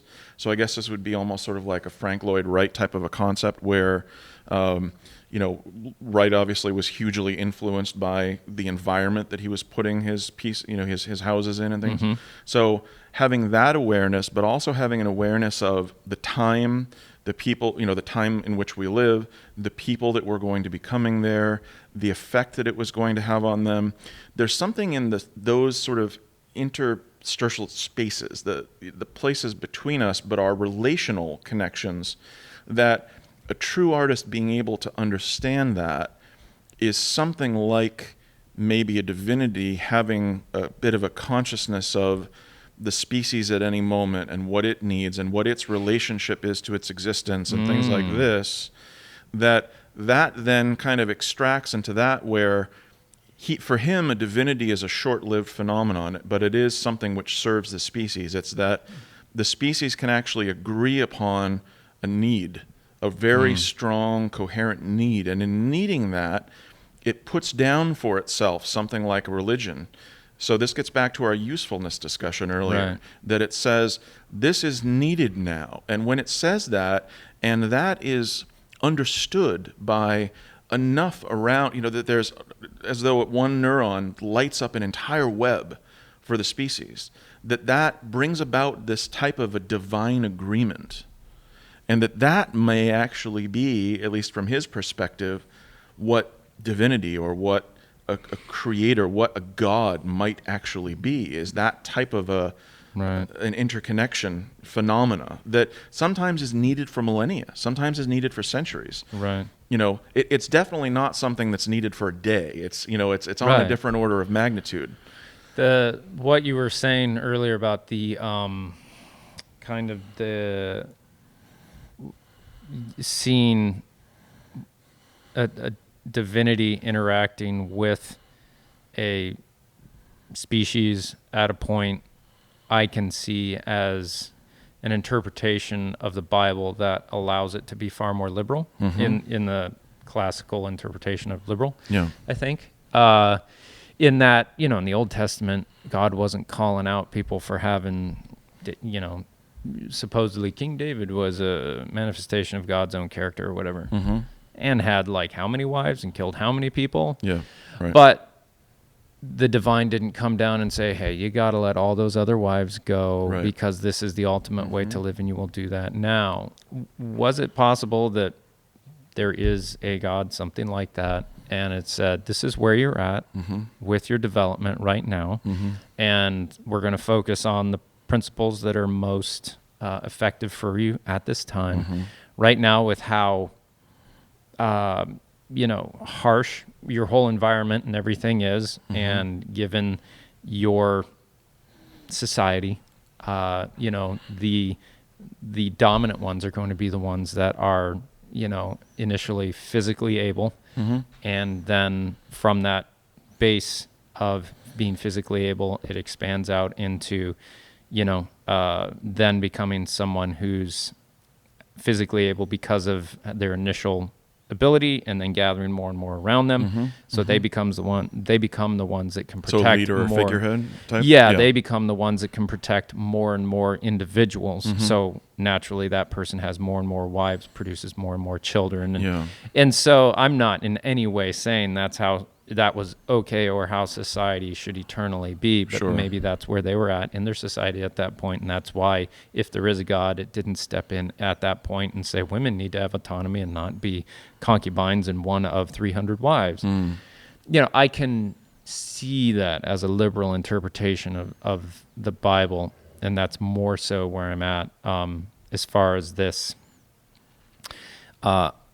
idea of God meeting needs at the time in that society. And I think we're in, as you're saying, that drastic inflection point, if that's the right word, where we have information at our fingertips like never before. We have data like never before, and information is another form of something that it's another entity in itself. I'm doing a bad example of describing this, but I've heard people talk about it, where you have matter and laws and all these things, but then another thing you have is information that is neither it can never be destroyed. It is information that is outside of anything able to be destroyed, really. I mean, the record of it can be destroyed, but the information is there. Like, we hold information in our DNA. It's interesting how this works, because that's basically, Plato's claim was that there are these infinite forms. I mean, it's claiming that there's this knowledge. I mean, because Socrates' question in the Meno is, when you learn something, are you really learning it, or are you recollecting it? Like, I mean, because there was a real question. So that's actually the next thing that I want to mention, because I after St. John's ended up contacting more of the Eastern tradition through a variety of ways, through knowing some Buddhists and knowing some folks, Hindus, and knowing some Sufis, and lots of different traditions that were more reincarnation oriented. And I didn't have at that time a personal experience of it, although I had kind of an out-of-body experience when I was a young child that I never knew how to rectify with anything. And I tried to speak to my parents about it. They didn't know how to process it, nothing. So it had always been kind of this lingering thing in the background. Walk me through that. I mean, I imagine that'd be very interesting to hear about, and for people listening, if you're comfortable talking about it. Yeah. For me, it was just basically I was sitting with some cousins, and we were all watching kind of cartoons or something, and for some reason, I was staring at kind of knick-knacky things that were on the TV entertainment center back in that day, and as I was just kind of looking around, all of a sudden, I wasn't there. Like, being a kid, it's like I was in. My experience was that I was just floating in darkness, and that I was looking down on the life that I was in, even at age 4, like having, parents and grandparents and great-granduncles and all these different roles and things that were around me. I wasn't those. I was outside of those. I was in just kind of a dark, floating, comfortable space that was independent. And Yeah, I mean, to this day, I don't know how to describe it, because that's one thing, right, that's interesting, where we've made this clear dichotomy between consciousness and experience. Consciousness has, as a framework, language, extensively, An ability right? It of has processing thought and an attempt at translating thought, which is something like language, right? And similarly, though, with experience, we try to apply language to it, but language is more of a friend of the analytical mind and not per se of the experiential mind. Sure. There are a lot of things that really elude clear explanation in terms of our experience. So this is one where I'm trying to give you the words for this, but it's not something that is an easy concept to pass over because it's an experience. Right, and you can iterate that by the how languages will have a word that describes what we can only describe in English with a paragraph. They'll have a single word that everyone just gets. Oh yeah, yeah. I mean, that's one thing that was interesting about my best friend at St. John's, who I could, we could call each other up and we could say something like, "Oh yeah, it's just like the logos of that." Yeah. Right. Ancient Greek word that means, if you look it up in the dictionary, it's got 25 or 30 different definitions. I mean, it can mean the word, it can mean the idea, it can mean, and that's to some degree what we meant is kind of a total comprehension of a thing, a total understanding, explanation, meaning, idea. Essence of something. Yeah. I mean, we meant it in all of those ways. That if I'm saying like, well, I'm imparting a logos of this to you, it would mean I'm imparting a full education of this thing to you, or something like that, a full comprehension of it. But we had a certain shorthand, after having studied these ideas together. But it's because language will lend itself to ideas versus, it really struggles at lending itself to experiences. Yeah, yeah. So at any rate, I started experiencing some of these religions through meditation, through practice, that led me to start asking questions about, well, wait a minute, what if reincarnation? What does that mean? What does that do? Mm-hmm. Because that's the other thing that's interesting. If you were looking back with a mature postmodern historical concept, is that this business about monotheism is a very new phenomenon. Yeah, yeah. The species, for however long we existed up until, again, about 2,000 years ago, roughly speaking, was a reincarnation believing, meditating, non-conscious thought piling up, that's the type of species we were. Yeah. And so in these last 2,000 years, we've developed this monotheistic, there's only one God, and, you go to heaven or hell or whatever type of a thing. Well, that wasn't there, a long time ago, and really forever before that, as far as we know. So what's the difference? I just from a pure outsider analytical perspective, I asked the question, well, are there benefits to one versus the other? Are there consequences of one versus another? Try to really put myself inside of that. Like, well, if there is reincarnation, oh, wait a minute. I came to this conclusion for myself, was that's actually really relaxing. Yeah. Because I just know that I'm going to get a chance to be another kid again someday. And I can do the whole thing all over again. Well, to me, it's interesting, like reincarnation does the same thing as the Christian version of there being a God in heaven. So if you're a Christian, you believe that there's an afterlife, and great, you're going to do that. Whereas if you're in, I don't know if they do believe this or not, in the Hindu traditions, if you're a bad person, you get reincarnated lower on the chain, and like you're a bug. But if you're great, you move up to cow, eagle, human, whatever, and then higher in the social class. It seems like there's, combined within it, there's this soothing for what comes after death, and then also this motivation to be a better person. Yeah, common in both religions. That's, well, where I got with it actually is that a part of me wishes everybody right now was a Buddhist in a sense, or believed in reincarnation, because the consequence of that would be, I'm not going to pollute this planet. Right.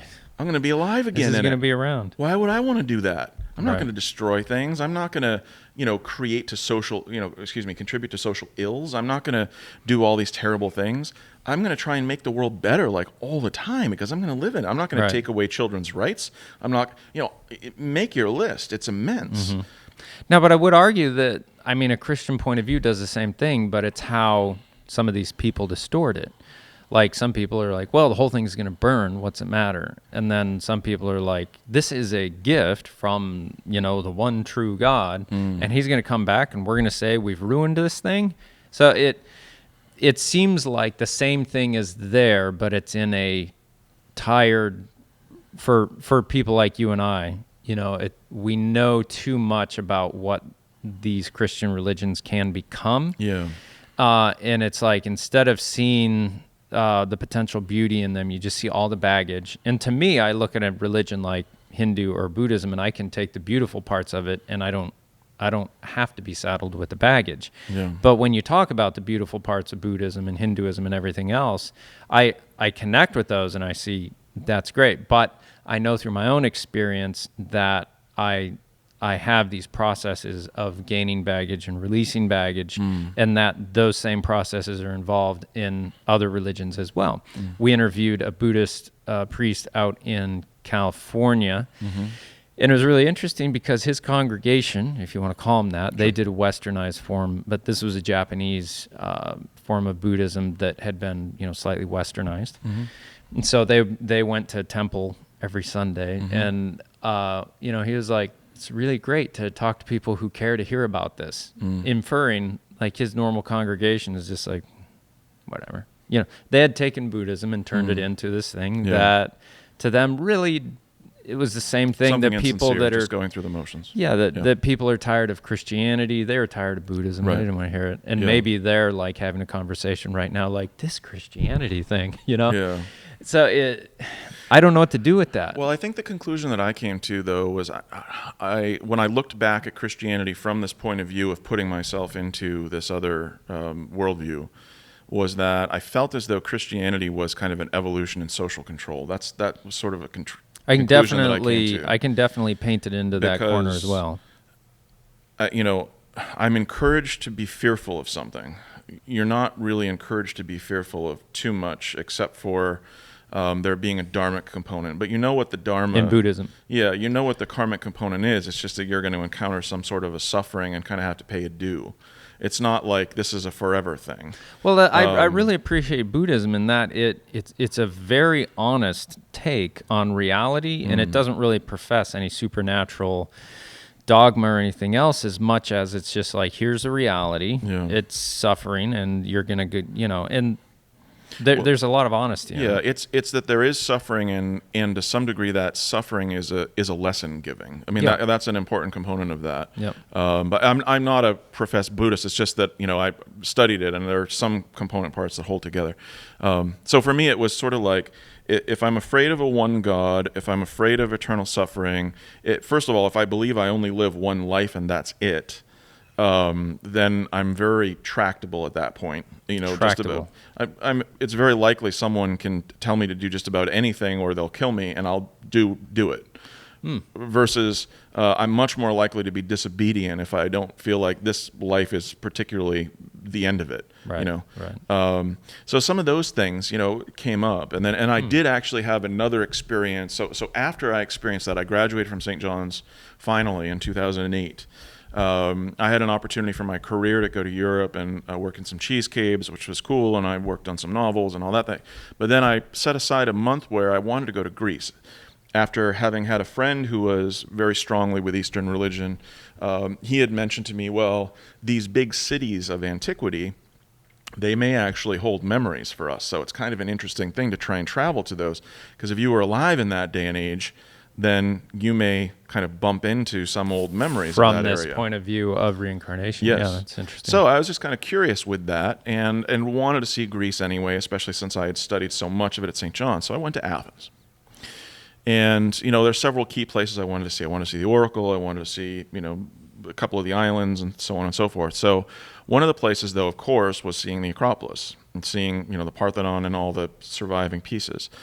And I was sitting in the amphitheater of Dionysus, which is, if you're kind of looking up at it from the museum, is kind of over here-ish. Acropolis is up above. The Theater of Dionysus is kind of at the foot of the Acropolis. There are two amphitheaters. One is more on the crawl up to the top. That one's been really redone and had been at that point. The Theater of Dionysus was they were just beginning to work on it. I don't know if it's been finished at this point or not. I haven't kept up with it, but at any rate, I'm sitting there, and I'm really struck by several things that are apparent in the Greek mentality, which some of them had escaped me in my study, of Plato and Aristotle, because at St. John's, you don't read someone's supplemental texts about anything. You're just reading the pure text and no historical commentary.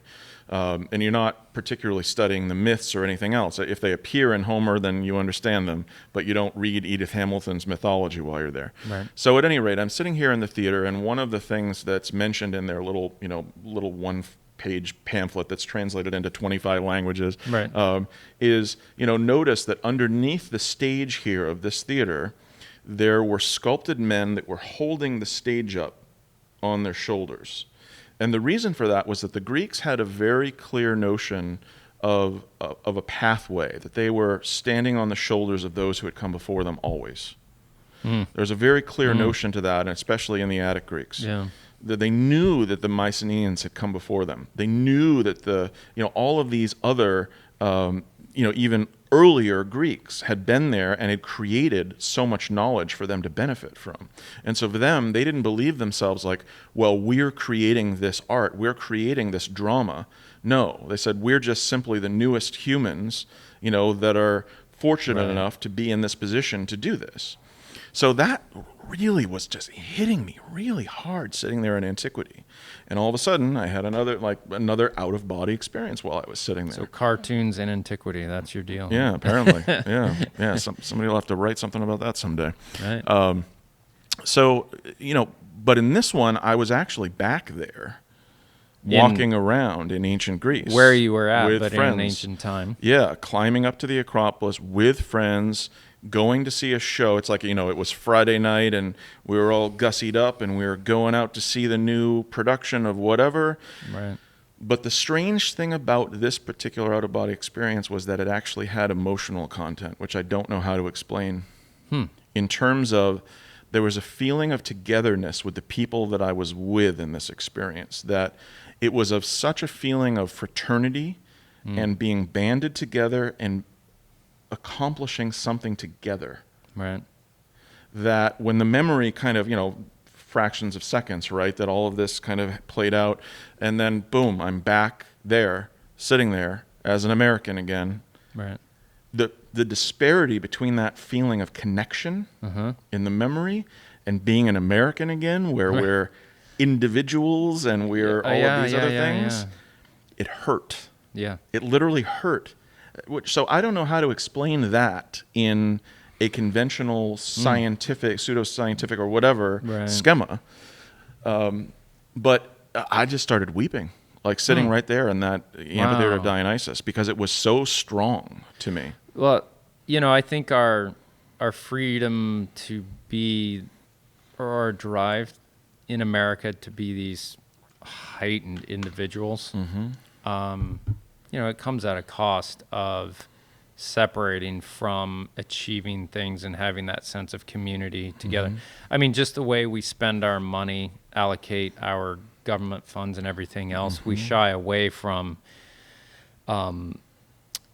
public art even as much as a European nation would. And on your way out, there's a really cool piece of public art that someone did over here. And just even seeing that, there's a level in me of like this reaction of, a little teared up. And like you're saying,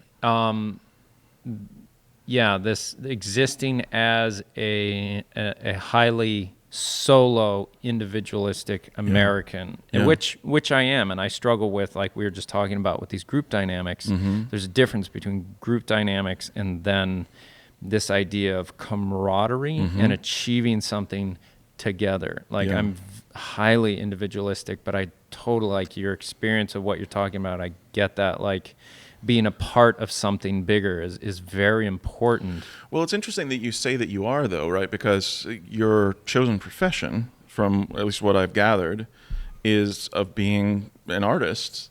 And to a degree, an artist doesn't exist without an audience, at least to my knowledge.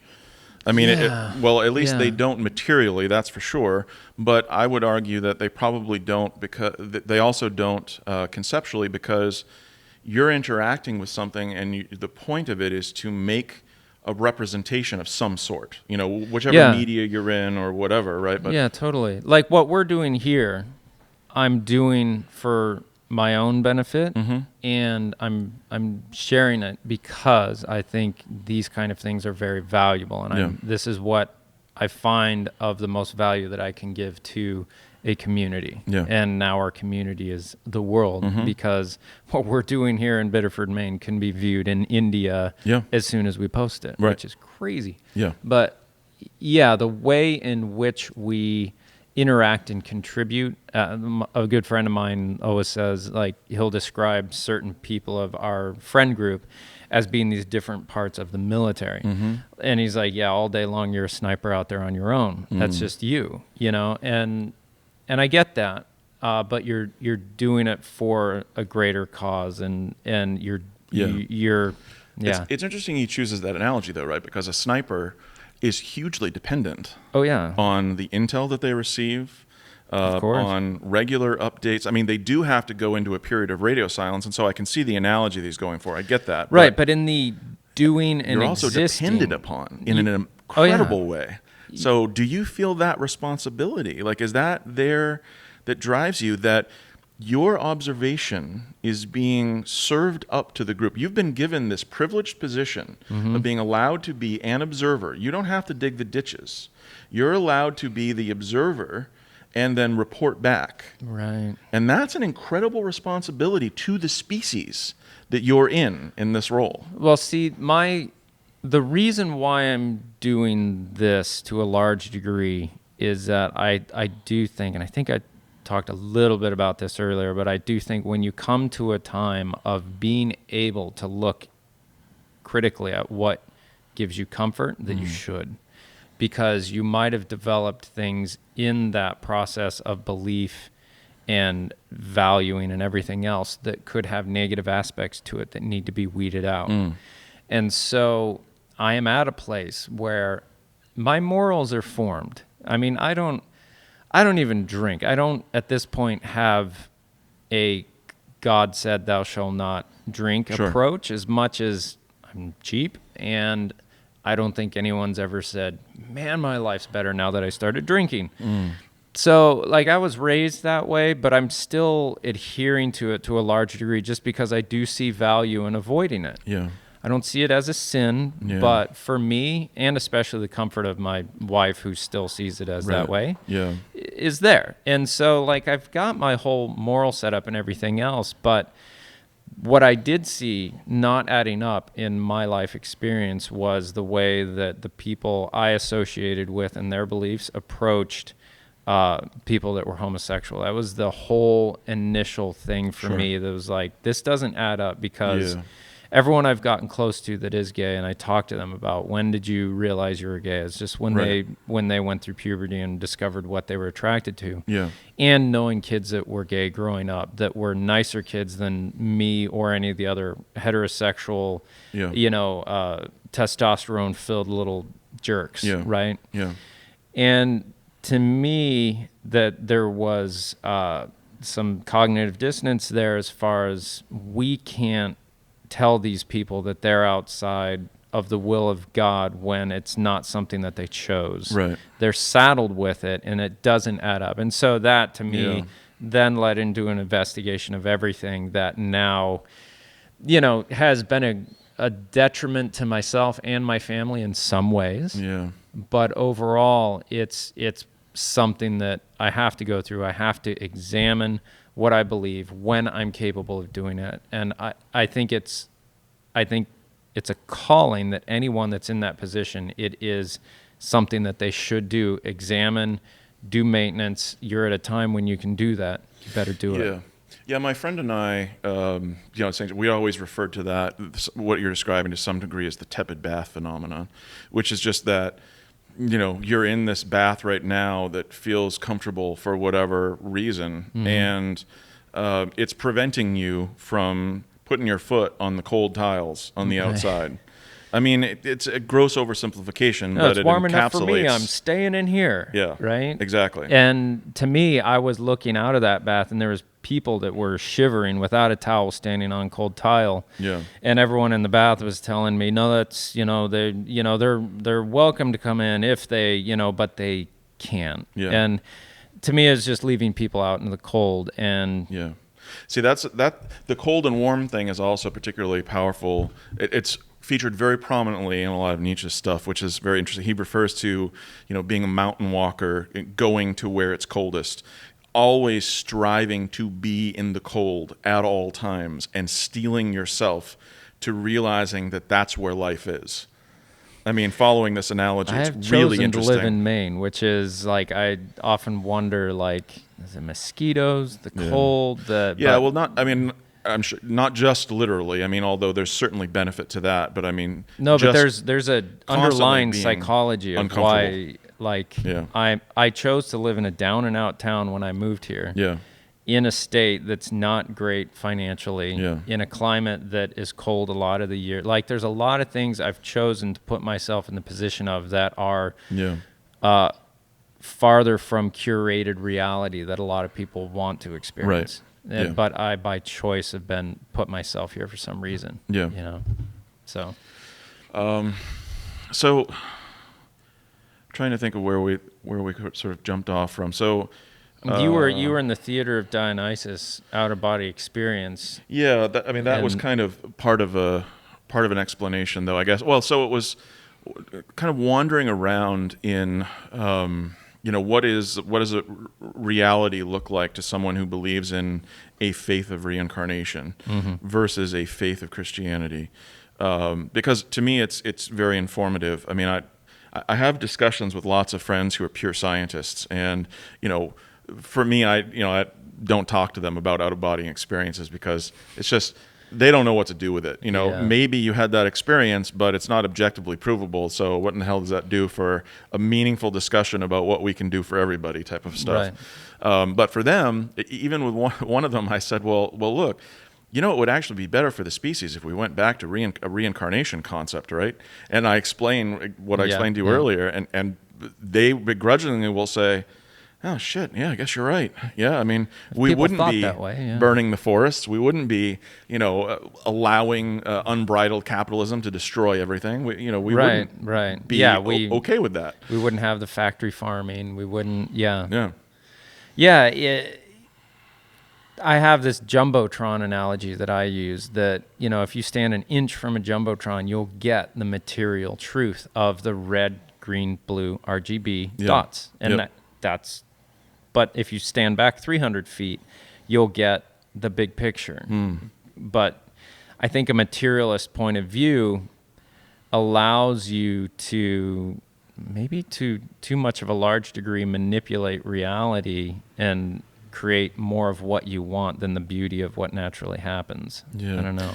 Yeah, no, I think that it does lead to a little bit more of a tepid bath thing, right? Because if you're piling up, that consciousness model we were discussing earlier, if you're advocating consistently that I'm just going to keep taking all these thoughts that come into my forest clearing or my Times Square clearing, I'm going to take those, I'm going to pile them all up around, and I'm going to keep getting more and more power. Well, what am I going to use that power for? I'm going to always use it to make myself more comfortable. Right. Yeah. I mean, I don't know many people that are in these hyper-scientific approaches that aren't like, well, I'm going to completely wire my life. I'm going to have a computer. I'm going to be able to call Uber Eats. I'm going to be able to do this and that and the other thing. And it's only after the fact by people who are very impassioned who are like, you know what? Do you know where your food is coming from? It's actually really important. And then those people finally go, oh, you mean just ordering my Domino's that's like really convenient or something? That might not be the best thing for the planet? Oh, because they won't come to that conclusion themselves when they're hyper wired in like that. Well, unless their math tells them that eventually, whoa, this whole thing's going to run out. Yeah. And then it pushes back on their And as humans, we just do not change until we're staring death in the face, unfortunately. Well, I mean, that leads to, an interesting question in terms of, are we as a species, or maybe even just more specific than a species, are we as an American example of a species where we're kind of set up on this certain track line now, right? Where we're supposed to be getting a certain type of education between years X and X, and then we get a different type of education, which we have some choice over between X and X, and then maybe we want further education. But after the education point's over, and now we're full on into career phase and family phase and so on and so forth, does there remain any reflexive possibility? Can we still change ourselves? Can we still learn the new?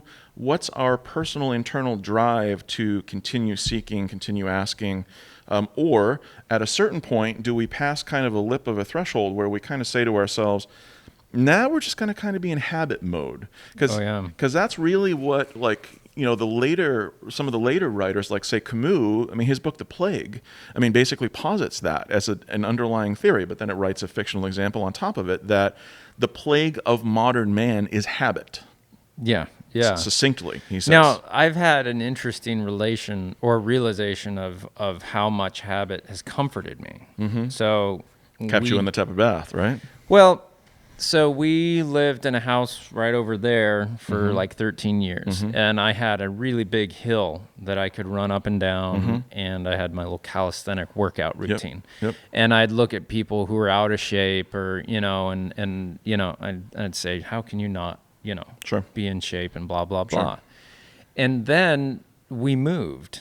And we moved again, like 4 times in a year, because we were transferring from selling that house to where we had to go in the meanwhile until our house that we live in now was built. And man, it was so hard to actually stay on any kind of schedule of exercise or anything else. Yeah. Because we were in these different locations, and all my habits had been taken from me. Right. And I had been sitting there thinking, look at me, I can do, blah, blah. Yeah. And just that little simple thing, I still had hills I could run up, but, Right. it was like I was in a new place, I had to get set up, and it made me just realize that, for one, I hope I'm not getting worse and worse just with age of depending on habits and consistency. I hope I can stay flexible mentally.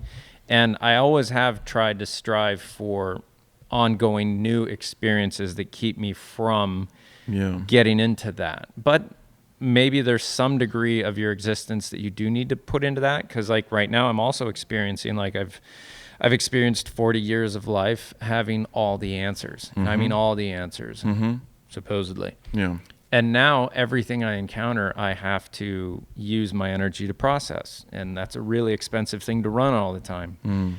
And not having those answers, having to go through a different process it's invigorating and it's interesting. And I do actually feel that I did get to a point previously where I was like, either I need to actually start to process this and reconsider it, or I need to just walk away and not care. Yeah. And not caring is usually not that good of an option for me. Yeah, see, that's another thing that, another little thing that I got from St. John's was real strong. It was a reading of Swift's Gulliver's Travels, which, it can be simply boiled down to like, oh, this guy is traveling and he found these miniature things and he found horse people. But if you really start to ask, like, this is kind of a St. John's orientation thing of asking a simple question and really trying to find the substantial answer that's there. Asking a question of what does it mean to travel? What does Swift show us about what it means to travel? And asking that question for me had a very profound result. What I discovered that Swift was saying was it means to step away from your current life. And what all of that means. What does that mean, step away from your life? All of your patterned habits of survival, you step away from all of those if you really truly travel. Yep. You go to a brand new place where you have to figure out how to get water again. You have to figure out how to get food again. And it's not just that, but it's you may have to barter. You may have to exchange. You may have to create new fraternities. You may have to create new families and neighborhoods and all of these things that we have already sort of calcified in the ways that we live now. Right. That when you travel, you have to do that all over again. But the finished part of traveling is you have to return home. Right. Because you've created a new being when you traveled, if you really properly traveled, not what people call traveling today. Traveling today is there's aspects touring. of it, but it's, Well, generally speaking, you're staying in a hotel, which is very Americanized or Westernized or whatever. Right. So you're not worried about your bed being leaked on. You don't have to build yourself a shelter. You're taking immense shortcuts, in terms of proper traveling survival. But at any rate, if you properly travel, then you've gone away, you've created a new being, which is exactly what Gulliver became in every single one of these travels. Right. And then he had to return home. And that conflict when you return home is unbelievably challenging. Because you have two beings now trying to become one again. Right. How does that work? That's interesting. Yeah, I because they don't agree. I had a There's friend discord. that, so I lived in the Marshall Islands for 2 years as a high school teacher. A lot of commonality between the U.S. and there, just in that it's modern culture. But there's a pace of life that you acclimate to that when you come back is very disorienting. Yes. But it really helps you remember that this pace of life is disorienting, which is important. And I had a friend that did the entire Appalachian Trail. Every day, every night, he'd make his camp, sleep, get up the next day, and walk. And he did that for I don't know how many months and months and months and months. I've had friends that have done it too, I know. And when they come back to, our reality, it's very discombobulating because you had such a purpose before, but it was so simple, and that, like what you're saying is very interesting. And in my chosen profession of architectural photographer, I always knew I could never handle repetition in too much of a form, right? So I once worked in an office where I had to go there every day, and that was only for a summer. And man, I never felt so dead inside.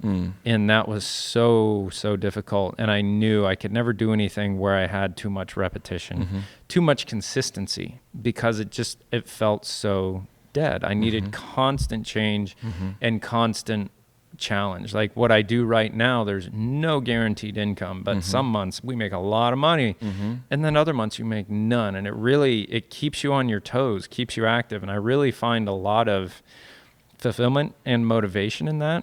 And in the same way, that idea of traveling and experiencing different cultures really helps you see, smell, experience things differently. Like one of the most invigorating places I've been has been Morocco. And, I was doing surf tourism. I get it. But it's just all the food, all the people, all the culture, just at that minor level was just so incredibly different. It was like you took all of California and eliminated the people.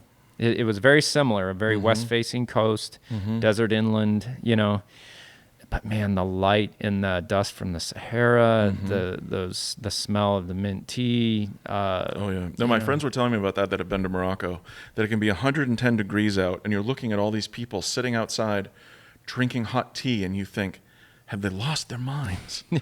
But then you have it, and you go, like, holy cow, now that's I good. get it. Yeah. I'll drink that in a sauna. Yeah. Yeah, so that idea of change,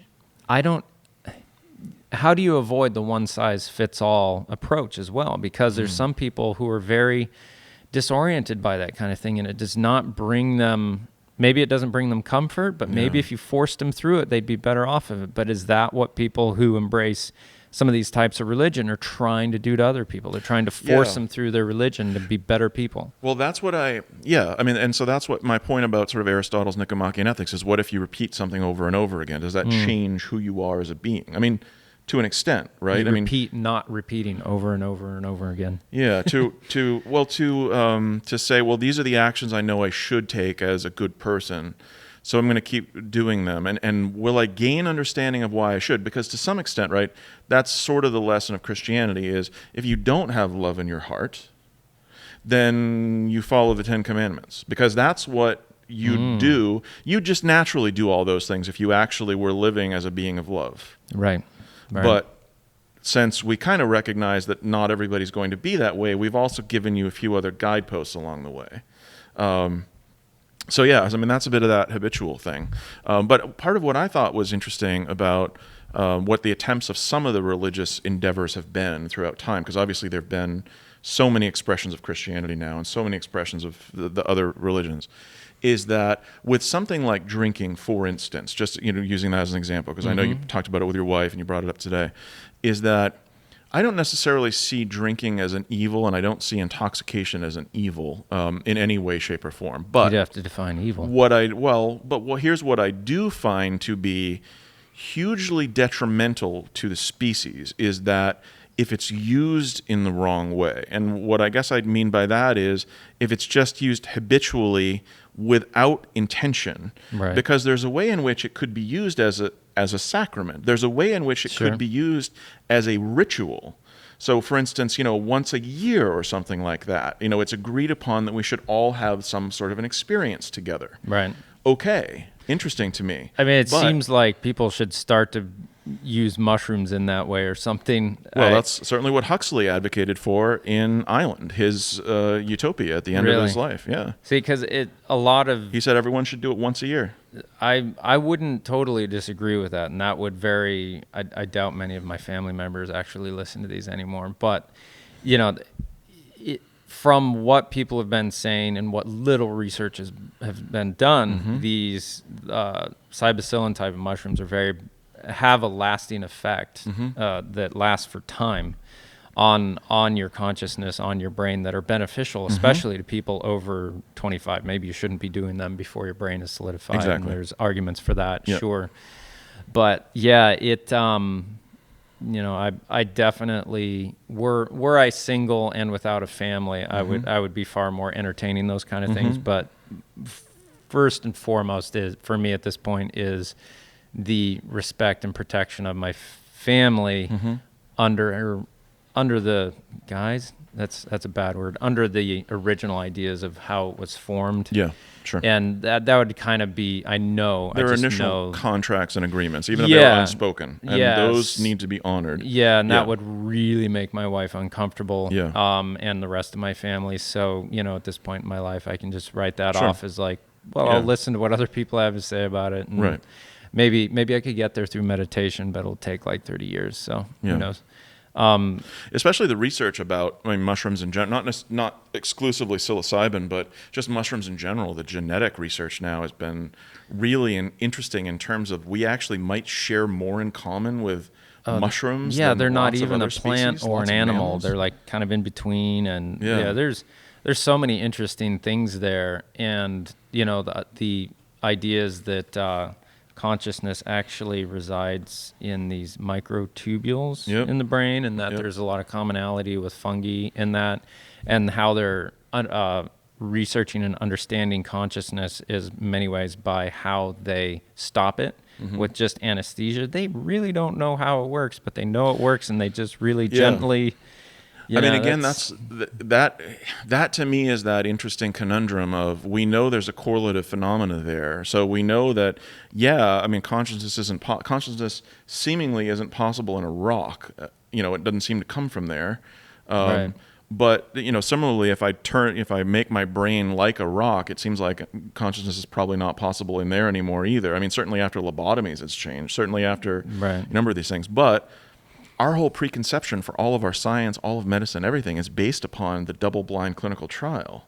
Right. So, we recognize that the placebo effect is actually senior to everything else. We give it that credence. Yeah, for something to be effective, it has to outperform the placebo effect. But there's always the placebo effect, that is. Well, like we a recognize 10, it could 15%. override anything. That's crazy. the respect that we give to it in these trials. It could override. I could give this medicine, and it could completely skew my results if some individual came along and they had incredible will. We also recognize that within athletics, right? We know that the biggest, strongest, or whatever is not always the best. We know that there's something else. That's another acknowledgement to this placebo effect. We don't know how to quantify it.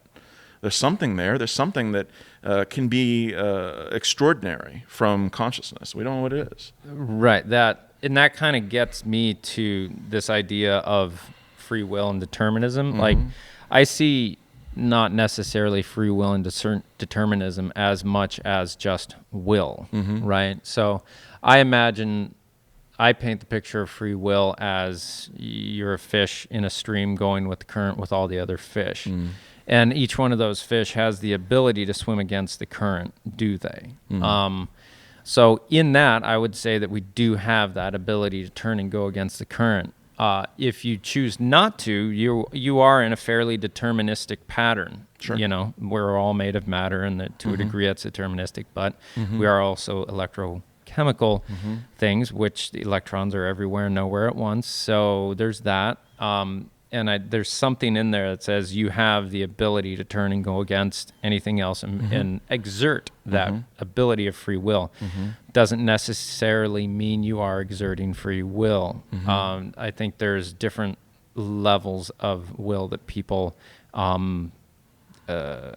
manifest that are capable. Well, and from a, I keep trying to ask species questions because I think they're so interesting and I think they're so rarely asked, which is it how valuable is it to us as a species that a lot of members act in a counter-deterministic way? I mean, it seems like as a species, it's actually really important that we have someone who's going to go up on the mountaintop for a year and do that and then come back and tell us, because we need those. We need those explorers. Priests and prophets, okay? Yeah. So travelers, explorers, priests are going to be the ones that maintain the law and dole it out every week, right? Prophets are going to be the ones who improve upon the law. And prophets are going to be fewer and farther between, and they're going to be far more ridiculed and beheaded. Oh yeah, for sure. Well, and even right within the Bible, right? How do you identify a prophet? You stick a poisonous stake to their neck. If they're bitten, they are not a prophet. If the poisonous snake does not bite, then they're a true prophet of God. Oh man, that's there in the Bible. I mean, I'm not making that up. I read the whole thing at one point. And at that point, you're like, "Whoa, don't want to be a prophet." This is extreme. Prophet's never accepted in his hometown either because all the dirt on him. So here's another. I assume we're probably starting to wind down. I wanted to throw a couple of other little things that you might not have picked up along the way that are interesting. Nietzsche's read of Christianity overall was that there was this figure, this Christ figure, most likely. Of course, it's one of those things where everyone's a skeptic about certain things now, but there was most likely a Christ figure, and the Christ figure really was very commendable in a tremendous number of ways.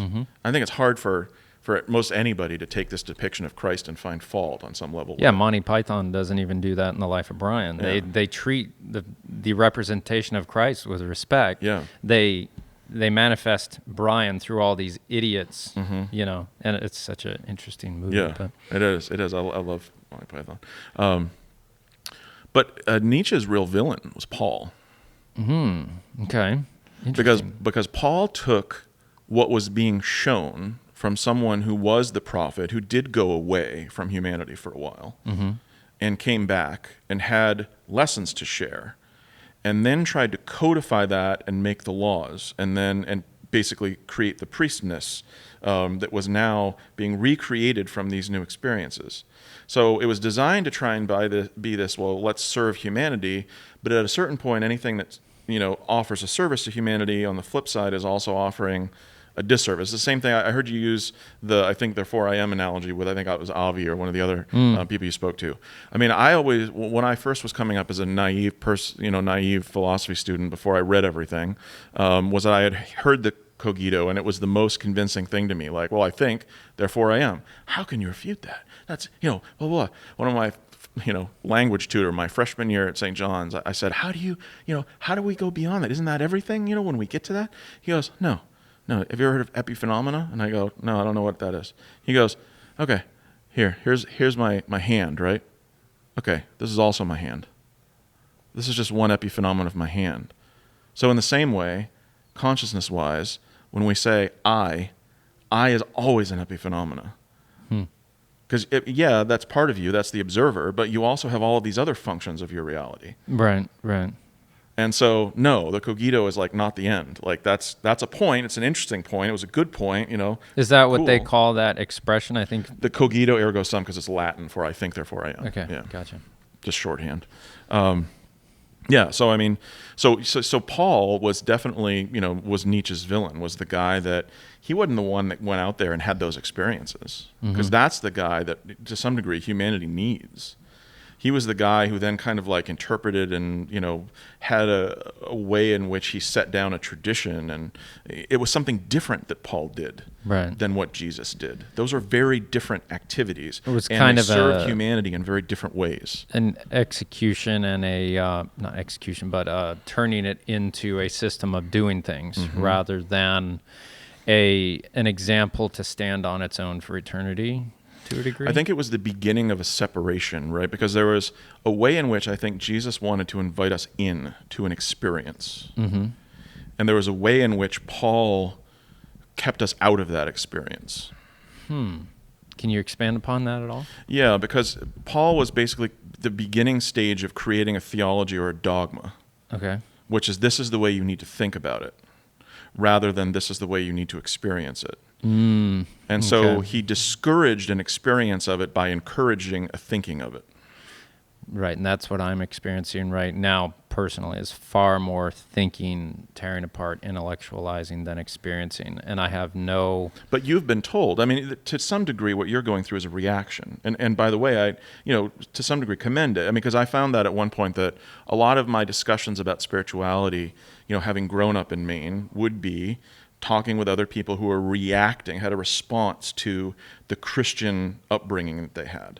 And so to rebel to that, to rebel from that really is not, being dishonest in any way. I mean, it's feeling very uncomfortable about something that's, you're being told how to think about this thing. Right. And you're finding that there's inconsistencies, and they drive you wild. I mean, they drove me wild. They drove me away. Yeah.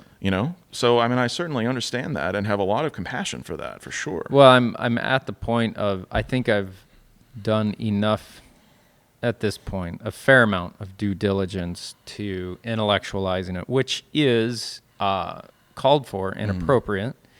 But now I need to figure out how to experience the potential of what could be there without allowing myself to be misled by my own biases and desires. Yeah. So that's hard. Well, part of the reason why I brought him actually is because for me, he was, my dog I'm pointing to, was part of a gateway for me of like my heart. I was, as you can tell, a hyper intellectual person for the majority of the beginning of my life.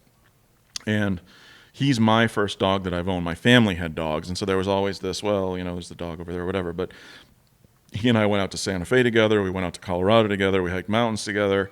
And having a dog as your only companion, there's a certain type of bonding that happens if you're open to it, just in terms of realizing that they're looking at you all the time. I mean, they're these beings that They are like seek eye contact. Yeah, that are like, Like what's no other next? animal. What are we doing? Is it okay to rest now? And they're looking for direction all the time. They're so dependent on you in this way. And maybe you've experienced this through fatherhood and some other things.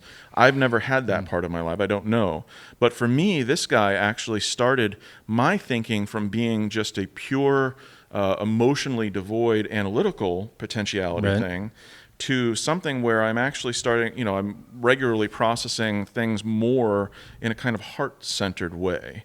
And so then that led me, I think, to start working with my mom's cousins who, so they're sort of in their early 60s. My mom's age 66.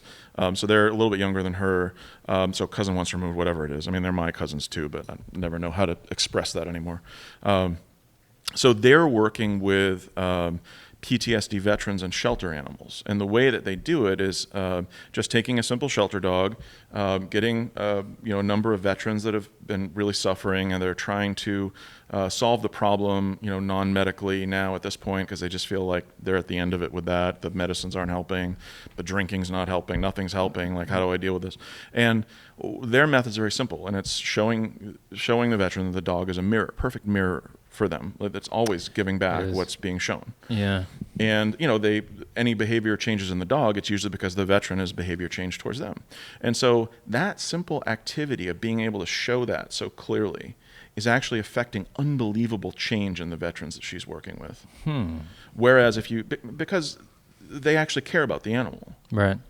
Versus you take the same veteran, you have them in a psychiatrist chair, talk to the psychiatrist, even if the psychiatrist is able to clearly indicate to them, this is what's going on with you. Right. They don't care about themselves enough at this point. That's interesting. But do care about the animal, will change for the sake of the animal, will not change for the sake of themselves. Right. Very strange thing. Well, yeah, and I mean it's kind of like a religion in that a person is going to have less baggage towards this animal than they do towards themselves. Just as you or I could have less baggage towards Christianity and have more gravity towards Buddhism or whatever else. And in the same way, a healthy person could have that gravity towards the relationship and learning in other people, where they're able to understand that relationship like you're describing. With a dog, you can not, like, you're not human. I don't have to have or project all my insecurities onto you because you're a dog. All you do is look at me and accept me, And if all we can do is look at other people and love and accept them, metaphorically, that's going to help people a lot. And that's what I keep coming back to, is the core of Christianity that I do not reject, is just to exist with people, to love and accept them, kind of like a dog, a nice dog. Yeah. So, yeah. Well, that's it. So the final thing that I guess I just want to bring around to, because I guess it's sort of where I'm coming into now, after having gone through some of this progression, which I think I've laid out in maybe more of an aphoristic way than a simple expression way, just sort of the experiences I had chained together, right? But now I started receiving, I've had massage therapy a lot of my life, because a lot of it I was doing high-end restaurant stuff. And so that's, walking miles every night, and your back gets out of whack sometimes, or whatever. What shoes did you wear? I was using Echoes, which have great insoles. The Swedish Finnish, I can't remember. They're one of the Nordic countries. Great brand. But I definitely needed, just as a kind of, what's it called, a proactive, preventative, something. And so massage worked very well for me. It was just kind of like, great, your muscle tissues have just got kind of a little stressed out. Just work on them a little bit. Hey, great, I'm good as new, right back at it. Never really been sick, no major injuries, all that kind of thing. But at any rate, I had never experienced acupuncture before, and I actually met somebody who was really swearing up and down about it, how great it was for various things and whatnot. So I said, well, what the heck? I've always been an experimenter, always willing to try something if somebody recommends something. So started trying that, and there's a kind of a meditation group affiliated with the acupuncture that I started receiving. Which, I've always done a bit of meditation on my own from even my teenage years. I experienced, one like rudimentary style of meditation where it was any thought that comes into your head, like feed it into a flame, and then just keep feeding everything that comes. The flame gets bigger and bigger and bigger, but you're still stoking it. All these thoughts, just burn them, burn them, burn them, burn them. Okay, and then once everything stops coming, extinguish the flame. And you have this moment of like, real peace. I mean, that's very similar to a lot of kind of Zen techniques. A number of them are like that, like throw thoughts away. The meditative practice this group uses is actually sinking any thoughts that come into your heart and drown them in love. That's the language that they use. Which is very, very interesting, and I decided to try and use it. And for me, that didn't come naturally at all. It was a real mental exercise, like I described. Going through some of Einstein's mental thoughts about, like, I'm riding on a surfboard at the speed of light. What do I see? Those are some of his funky thoughts. Or riding on a train was his thing. Right. So I had to use this guy as kind of a vehicle for me. I mean, picturing him and picturing the way that I feel about him as just my best buddy companion. And it helped me to understand how to do that, how to sink these thoughts into love and understanding what that means. But one of the things that came from this school of acupuncture that I see is a Taoist based. So it's really about balance. It's not about some sort of westernized, we're going to specifically try and cure this thing. It's no, your energies are just kind of leaning out over here or out. You're going one way or the other. It's the yin yang thing, right? They're seeking balance. Yeah. And so that's where I think I've come to that point now, is feeling like I'm not a dedicated, devout Taoist or something. That's not where I've arrived. But I've arrived at seeing that there's incredible virtue in balance. Oh yes, me as well. I think I'm still much further back in the process, but that's the thing I keep coming back to, is that there really is no there really is no good and evil, in my opinion, as much as there's imbalance. There's imbalance in one direction. In the same thing that can be perceived as evil can be perceived as good. Cobra venom can do a lot of good in the right balance. Right. And in anything you can see that you would frame as bad can be good were it imbalanced to many times. So, the imbalance of sexual ethics were it to be pedophilia, imbalance is, between two consenting adults, and because when you start to paint the picture of like there will be heaven and everything will be perfection, I have a really hard time imagining something like that, but I can imagine balance, because the real most rewarding times in life are the times that I find balance and I can be present. Like I've done the work, I've done the exercise, I've done the work, and I can be present and balanced for this relational interaction. Those are really nice moments where there's some kind of peace and everything that comes out of that. But. Yeah, no, I mean, I completely agree that I find the expression of that when I explore that through my life. I mean, all of these different, again, we use these sort of vignettes, through our conversation. I mean, I mentioned a number of these examples of different things. I mean, if I look at riding in the car, for instance, and being in a state of road rage, I recognize, whoa, there's balance there that's out. Yeah. If I'm thinking about why would Aristotle describe this thing in the Nicomachean Ethics this way of like, oh, well, you just have something repeat something. What is that? Well, it means that one natural tendency of human beings is just to live in such a way that they end up incredibly unbalanced.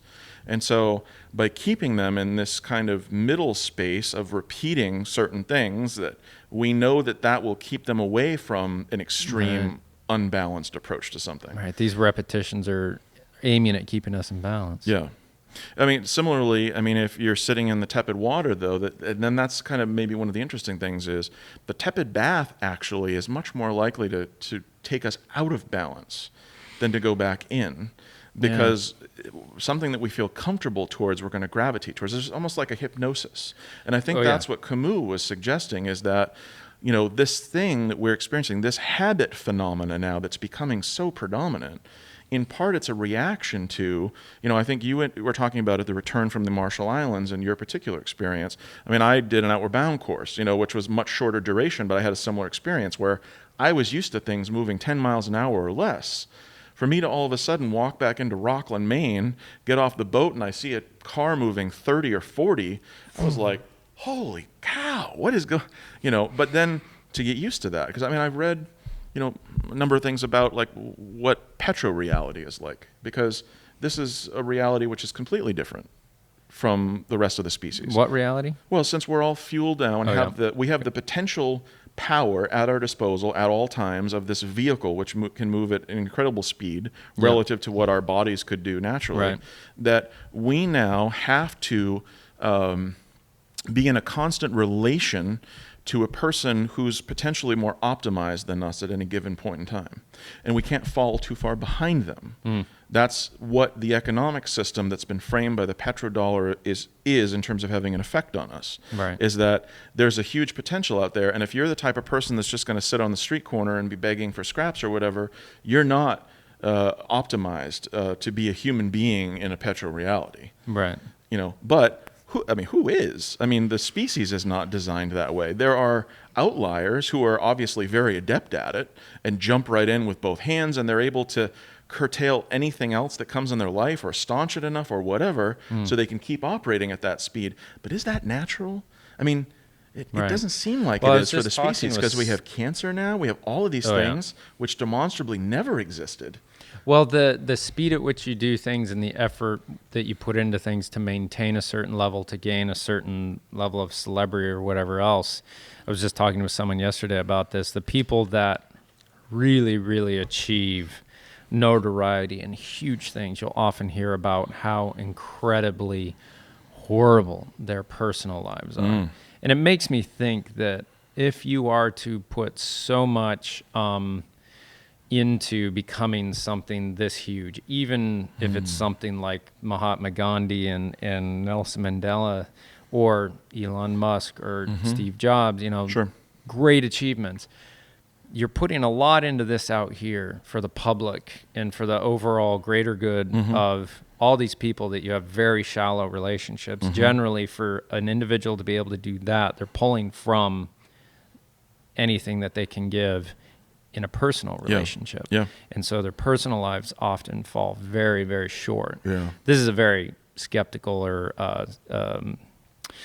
pessimistic look at, kind of what I see that reality to be. But Yeah. I think there's occasionally people that can give to the masses from a place of cherishing this. And I think it often comes more so in the form of things like authors and everything else, where they're creating personally and just handing that over, but not giving directly of themselves to that large degree. I don't know. It's a odd theory, but Well, no, I mean, I think there is some, the way I was describing that sort of Heideggerian concept of like what true art is, of someone who can actually put themselves into a place where they're seeing these unbelievable levels of interconnectivity, so that whatever this artistic sculpture or expression is that's in this one particular place, it has this relational effect here and with the people that are seeing it and all these different things.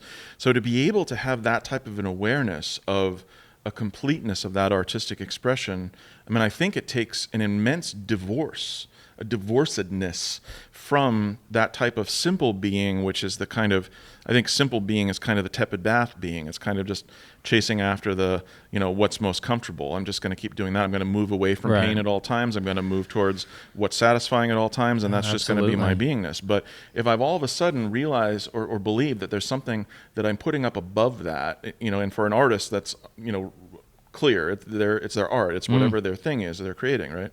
yeah. Yeah, no, I often had the critique of my culture that I grew up in, that it didn't seem like art was really embraced. And I think that's just a natural reaction from having all the answers. They had all the answers. What on earth did they need to explore other than memorizing and figuring out, things within this cryptic book? And well, it's an enforced tepid bath. I mean, that's one way of expressing what a codified religion is, because it's basically saying we don't want you to go and encounter any things that are uncomfortable. Here, let me provide you with a full thing. Look, this is all very comfortable. Like, look, we're going to give you this thing that you can substitute for any searching after truth. Right. We're just going to tell you that, and then if you take it and you're ready to run with that, then great. The rest of this is all going to fall in line out of that. Right. But if you don't swallow the blue pill in this case, then you're in a world of trouble, because you're going to be asking the question all the time. And I have a hard time knowing what to do with that completely, because there have been so many good results from that approach. There's been a measurable amount of good results, but there's some very important key underlying things that are assumed that shouldn't be, that can't be. And so I don't know how to completely break that apart and remain a whole person. No, I mean, that Aristotelian bit is just that, repeat things over and over again, do those things. Well, there's a benefit to that. I mean, there can be, but I mean, much like anything, one of my favorite things used to always be, Socrates' thing was sorry, jumped a couple of things there. It was all things in moderation. But the last clause of it is including moderation. So I mean, every once in a while, but to me that brings us back to the balance point, because for me now that's being hugely instructive to me with a lot of my old views, and I'm trying to go back and kind of do a little seeing if there was really balance at stake in all of these kind of struggles that I found, that I was thinking to myself, well, was my real issue with that, was my intense dislike for that, was my intense frustration, was it because there was incredible, unbalance that was going on in that moment? And a lot of the times I find that it was, that times that I found were frustrating in my life, I was probably overdoing it, doing something or other. I was probably trying to work real hard, which was beyond what was natural for me with a balance. I mean, I think it's even true for artists that, yes, it's true. It's important for you to go and to really immerse yourself in your art, but it's also true that to some extent there needs to be a balance factor as well, because if there's not, there may be nothing to come back to. Like, you both have to be able to have your safe base and be able to jump over here and do this work. But if you're not handling the base, this all may crumble. Right. So, there's part of that. I mean, for you, obviously part of your struggle to be able to go and confront the things that you're trying to confront, to be able to go into that space, to find answers, to demand answers, to push in there. But at the same time, you're also trying to maintain balance over here with the family and everything else. I mean, so for me, it's, if your religion, if it's the steps of the religion that are causing you such a feeling and a sense of something unbalanced, I mean, that's not to be ignored. Yeah. And obviously you haven't. I'm not trying to, evaluate for you or anything else, but I'm trying to, consider this hypothetical, right? If I were in the same situation, because I've gone through, it in my own way. But it's also important to be able to, allow unbalance for short periods of time, to be able to allow the travel experience that I was talking about earlier, because that in its very nature is lacking balance. Yeah, well, I am essentially mind traveling and worldview traveling right now, and working at going out there, experiencing, and returning home and seeing what that looks like. So. I would say that the thought experiments that I've been able to do with the balance thing, especially, I went to a couple of retreats with that group last year, which was very, very alien and foreign to me. This acupuncture group, which is steeped in Taoism and to some degree Sufism. I can't say that I've been converted to that worldview or anything else, but I love hearing the truths, the reverberating truths that are within those groups. Really enjoy that, and this one in particular, there was a real, discussion of ancient concepts of femininity and masculinity. I mean, that was mentioned and sort of brought back to the surface a little bit, I think, by the the Da Vinci Code, discussed that a little bit, and it became a little bit of a topic again. It was interesting, and obviously, since the advent of feminism really coming up as a popular movement, that's sort of been on the surface for a good amount of time in our culture as well. Is there a difference between role and sex? Is there a difference between, the balance of, is there a true nature of masculinity and femininity? What about homosexuality? What does that bring to these types of concepts? There's a lot there. There are a lot of interesting things there, but, then the question becomes, is there really a root impetus or will? Is there a feminine will that's always being exerted? Is there a masculine will that's always being exerted? Do they have core essences? I think there's definitely traits that we naturally categorize as feminine and masculine, but those are within a bell curve. And as there's outliers, and you have to allow for outliers unless you want to live in an extremely controlled society that says, we see that you're an outlier, but you are not allowed to do X, Y, and Z because you're of this biological subset, so you can only do that. Sure. Yeah, so I think the language of that was very harsh for a while, growing up in the 20s to 60s America or something like that. It was a nightmare. I mean, if you were a woman, you had like two options. It was like marry or become a secretary or a nurse or something. It was like your options were completely limited. But I mean, I think about it in terms of, like, say, a concept like nurturing, right? I mean, is nurturing exclusively a feminine impulse? Not exclusively, but Yeah. it's going to be more common, we have found, in, women. Sure. And that is neither right nor wrong, but just a fact that it's more commonly there. Now, that in no way means that if you're a woman, you have to make it your sole venture to nurture. Absolutely.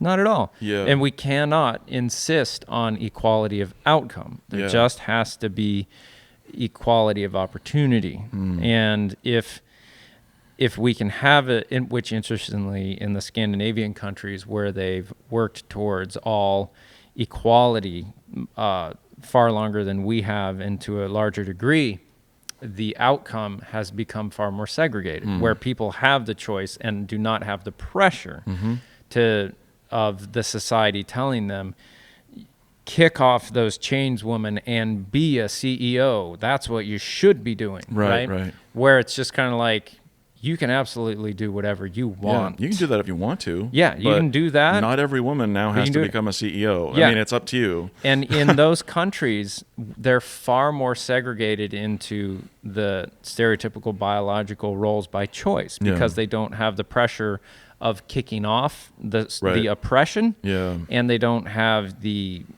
pressure from society to make sure you achieve outside of your stereotypical norm. And no, I agree with you. It's almost like an enforced rebellion or something like that, right? Yeah, which I understand. Oh, you're not rebelling? Like, no, you owe it to all the rest of us to rebel. I mean, now. It's like a gay pride parade. There'd be no need for a gay pride parade if societies had always been accepting and loving and nurturing of people that are different. Yeah. But they've had enough of it. They've had enough of the throwing off of high buildings and being stoned and being denied and having to be closeted. And you know what they say?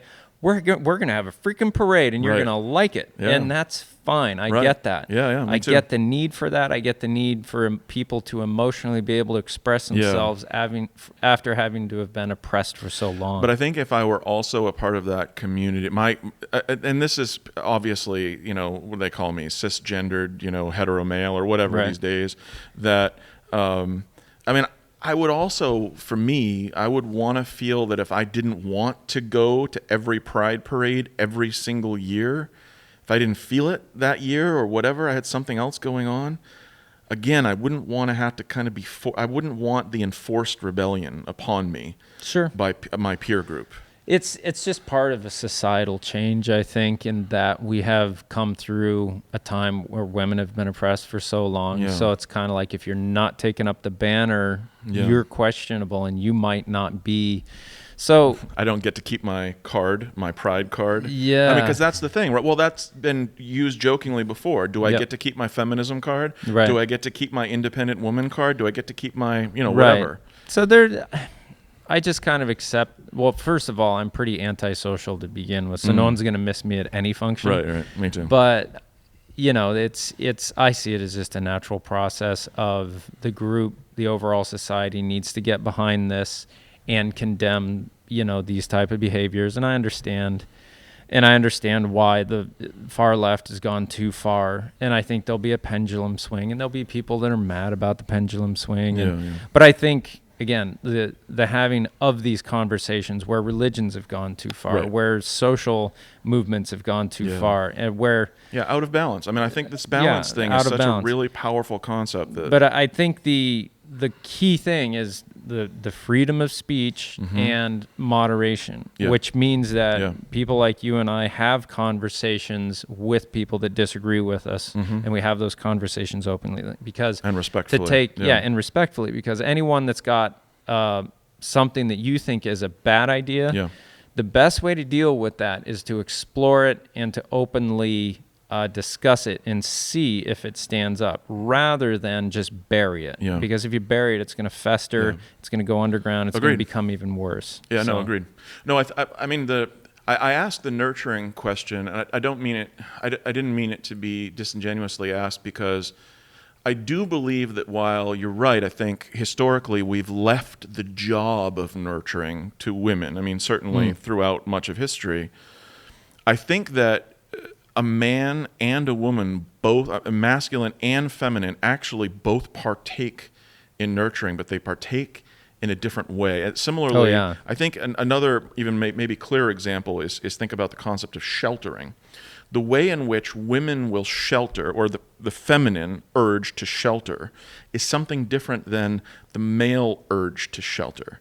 But the feminine and the masculine actually come together very closely and tightly with this. It's one of their major overlap points, is that they both, hugely desire shelter and the creation of shelter, and a comingness together in order to achieve that in a very interesting way. I mean, these are the types of the Einstein's kind of thought experiment things that I mean by analogy, that taking balance, taking concepts like masculine and feminine, taking concepts like, and again, divorcing those concepts from a man and a woman, but just thinking about how historically they've been represented, because there certainly is toxic masculinity. I mean, there's certainly also toxic femininity. Yeah. They're both. There's racist white people. There's racist black people. Absolutely, we get it. Yeah, yeah. So I don't mean these at all to be exclusive to men or women when I'm saying this, but I think that there's something that stands differently, or stands apart. These concepts of a masculine urge versus a feminine urge, because there's something that they're grossly out of balance. And that's one of the reasons why I think we're as Americans, we're having such a struggle right now with so many of these concepts, or the West in general probably, but I think we're really making it a major crisis right now. And to some degree I think it should be, because I think we've been some of the most out of balance in terms of, that enforced, like, women are only going to be this, men are only going to be this. Right. Yeah. So. Well, we come from that very temperance movement background. It's where all the new religion, the U.S. has been the birthplace of Mormonism, Jehovah's Witnesses, all those. But I just looked at my watch. Yeah, we're probably and we are overdue. But which means this is a really great conversation. I really am happy that you came in. Very invigorating. A lot of aha moments for me. Super appreciate it. Very glad that I had this idea to just talk to whoever from Craigslist, but super appreciate you. Yeah, I saw your eyes widen quite a few times, so I was like, cool, because something's getting through. Again, well, no, it's just because when I saw that you were struggling, with this type of a struggle, and knowing that I've had this before, and that I've encountered many things along the way that have been helpful to me at various points, that, almost like gravity centers of sorts that I was able to kind of take a short orbit around for a little bit, caused a good effect for me, and then I was able to kind of bounce from there to another one. Right.